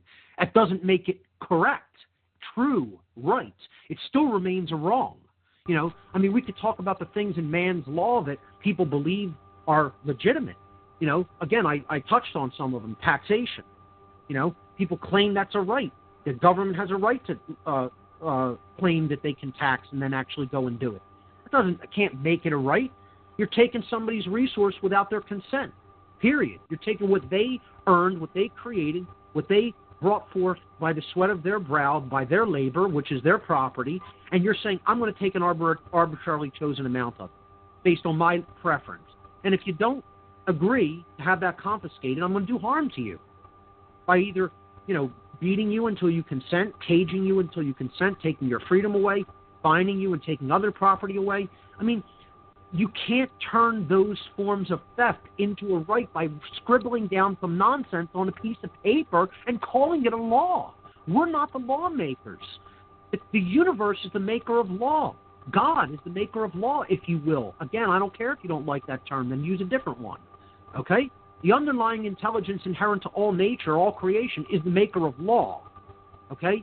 Man is not the maker of law. All we can do by writing down something that we think is in harmony with law, with natural law, is either it really is in harmony with natural law, in which case it's redundant. So in other words, don't commit murder. Don't go out and kill other people for no reason. Not in defense, but just because you want to. Okay? And you have no right to do it. So you can write down, don't murder anybody. Okay? And that is in harmony with natural law. But you writing it down didn't make it in harmony with natural law. It was already in harmony with natural law. Writing it down is just a redundancy. You might feel great about it that you wrote it down and be very proud of yourself, but that isn't what made it true. Nor could you write murder is legitimate and you may perform that action. You could write that down and pass it into law. Hitler did it plenty of times. He told people murder was legitimate. Him and the whole hierarchy of the inner core of the Third Reich and the SS and Schutzstaffel and the lawmakers of Nazi Germany, they wrote down murder was totally fine and acceptable to do, and it was the law. You know? Everything they did was legitimized by writing it down on paper and calling it man's law. Does that make it true? Does that make it in harmony with natural law? Of course not. It's only a claim. This is the difference between man's paper proclamation. Yeah, it becomes just a paper proclamation that is just, and like it not only were you speaking about like with the Nazi Germany when it comes to murdering, but also something scaled back is like you were just speaking of also when it comes to our taxation. Larkin Rose did a great video on called I'm Allowed to Rob You. And it goes very much into the depths of how, like, 200 years ago, people made up this paper proclamation that in the says Constitution. That this group called Congress, exactly, can tax us. We can lay and collect taxes. Yes. And they can do it for all eternity. It's not even just for our lifetime, but for the generations to come. And there's supposedly nothing we can do about it as long as we are, as long as we mentally believe that claim is legitimate, it will still hold power over us and our society. We have to fully, wholesale reject the legitimacy of these forms of slavery because they are claims of ownership on something that those people who are claiming that ownership don't legitimately have a claim to, don't legitimately own. See, it's the difference between understanding what you own and what you don't own, legitimately. That's what determines whether you understand natural law or not. So, I think it's probably a good place to leave it and let it, be and let people consider what we've said here today and, go further into their understanding of this by looking into the difference between right behavior and wrong behavior based on legitimate ownership versus claimed illusory ownership. Because that's all it all comes down to. That's everything that's happening here in this world. And unfortunately, so many people don't understand this distinction between these modes of behavior. It's sad to say, but the world as a whole doesn't understand the difference between right and wrong, sadly. I know, that sounds really strange. Coming out of my mouth right now, it sounds strange. But unfortunately, that's our condition. That's how much we've been mind-controlled and brainwashed into that condition. So, in the aggregate, as a species. In the aggregate. There are individuals who deeply understand it, certainly. Okay? But, again, we have to understand it so much we can communicate it to others. And that's the second part of natural law. It's once you understand this and you are healed because you're now living in harmony with these laws because you have that knowledge deeply within you, and you understand the condition of reality that you're living in is that other people are still completely shut down in consciousness and haven't gone one iota into that level of understanding. It becomes, because you do have that level of understanding, your moral responsibility to communicate that knowledge to others as widely, in as distributed a way, and in as simplistic and as effective of a way as you are capable of doing with your talents and time, to invest that time, that willpower, that energy into helping to elevate the understanding of your fellow human being. It is our moral responsibility to do that. Not because I say it is, because when you're in a position of advanced knowledge over others, you have a moral responsibility when they are still in ignorance to help to bring them up to your level of understanding. And as a matter of fact, that is the only way we can reverse this condition truly for the better. Not in a temporary way like a forceful revolution. You know, the founders of this country waged that effort, and it was right back within less than 100 years to tyranny. Okay? Probably much less than that, actually. If we want to do this the right way permanently, it has to be done through true education. Through getting people out of their illusory modes of thinking, their false paradigm. Let's just call it what it is. They're false religions. That's what has to be helped to have them abandon those false, illusory belief systems. We need to lend assistance in that process if we understand that the belief systems that are currently governing the experience here on Earth are false, illusory, and ultimately based in violence and ultimately based in immorality.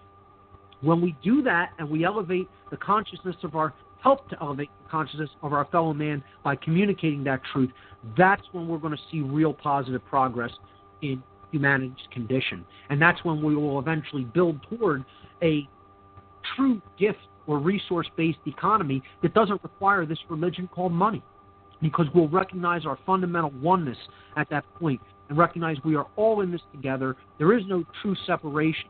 At some level of consciousness, we are truly one. We are truly united. Okay? Unity consciousness does exist at a fundamental level of consciousness and awareness.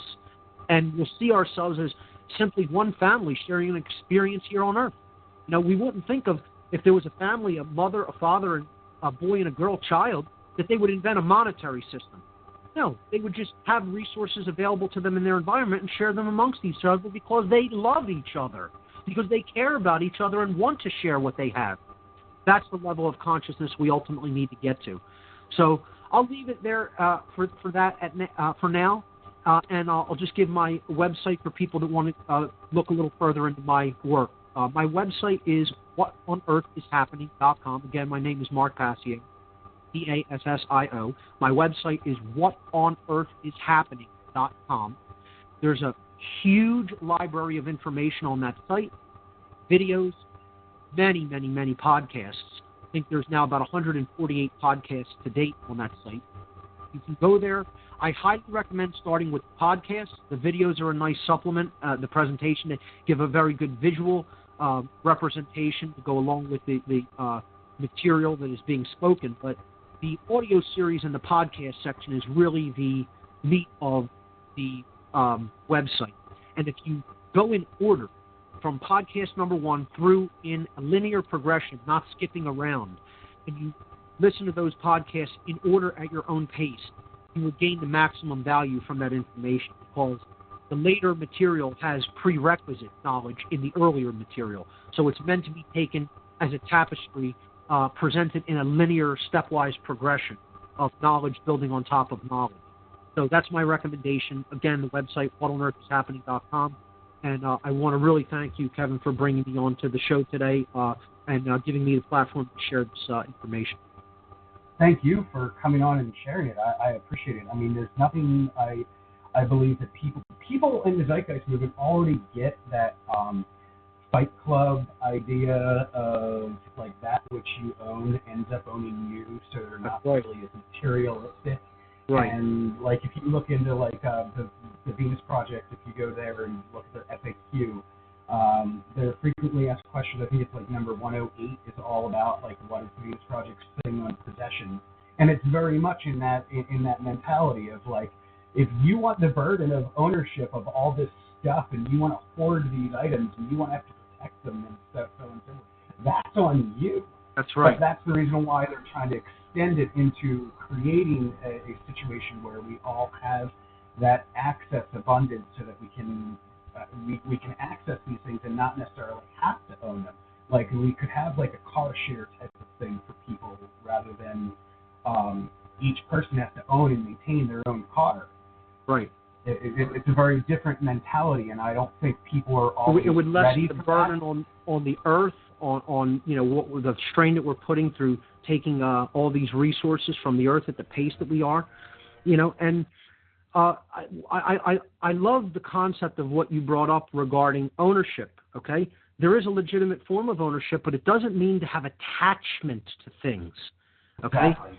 You want to have attachment to anything, have attachment to truth, not to things. I believe it was the Muslim philosopher Ali Talib. If I'm not mistaken, I believe it was that teacher. He said the release of attachment does not mean that you should not own anything, but that nothing should own you. And that's what real freedom is. So I think that's a perfect quote to end the day on.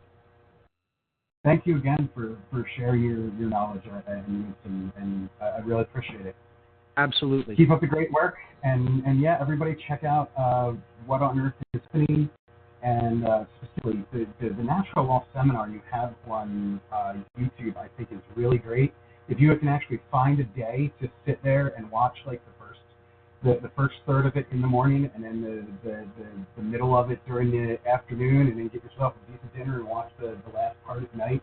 It really, in one day, could give you a nice, solid base level knowledge of really where people need to know, what people need to know on the subject of natural law as to progress further afterwards. Absolutely. I think it also is a good starting point for people. And then the podcast can really supplement that work. So that's a good suggestion. Yeah, I don't want to take away anything from your podcast because it's also something that is really great. And I learned a lot from over the years that I was listening to it. And I don't think I could have gotten to the level of consciousness I'm at currently without that information. I just feel that like that seminar that you have on YouTube is a really concise block of information that people could definitely consume in almost one sitting, like at least in one day, and not have to, and in order to get a good base level knowledge. I'm not saying you're going to know everything, but provide a foundation. Yes, exactly. I appreciate that. I'm glad you see it in that regard, and hopefully other people will too. They can go up and check it out in my video section. It's right there at the top of the video section. So thank you, Kevin. again, Mark. I want to thank you for the work you're doing. You're doing a phenomenal job, and you keep up the great work as well. So thanks for providing this opportunity, and keep doing what you're doing. Thank you. Have a great day. Take good care. And I guess one last thing, everybody, to throw out there, please check out the Zeitgeist movement as well as the Venus Project. In order to gain deeper knowledge of some of the things that we are also discussing today, as well as specifically, as we've just mentioned, whatonearthishappening.com. Thank you, everyone. Have a great day.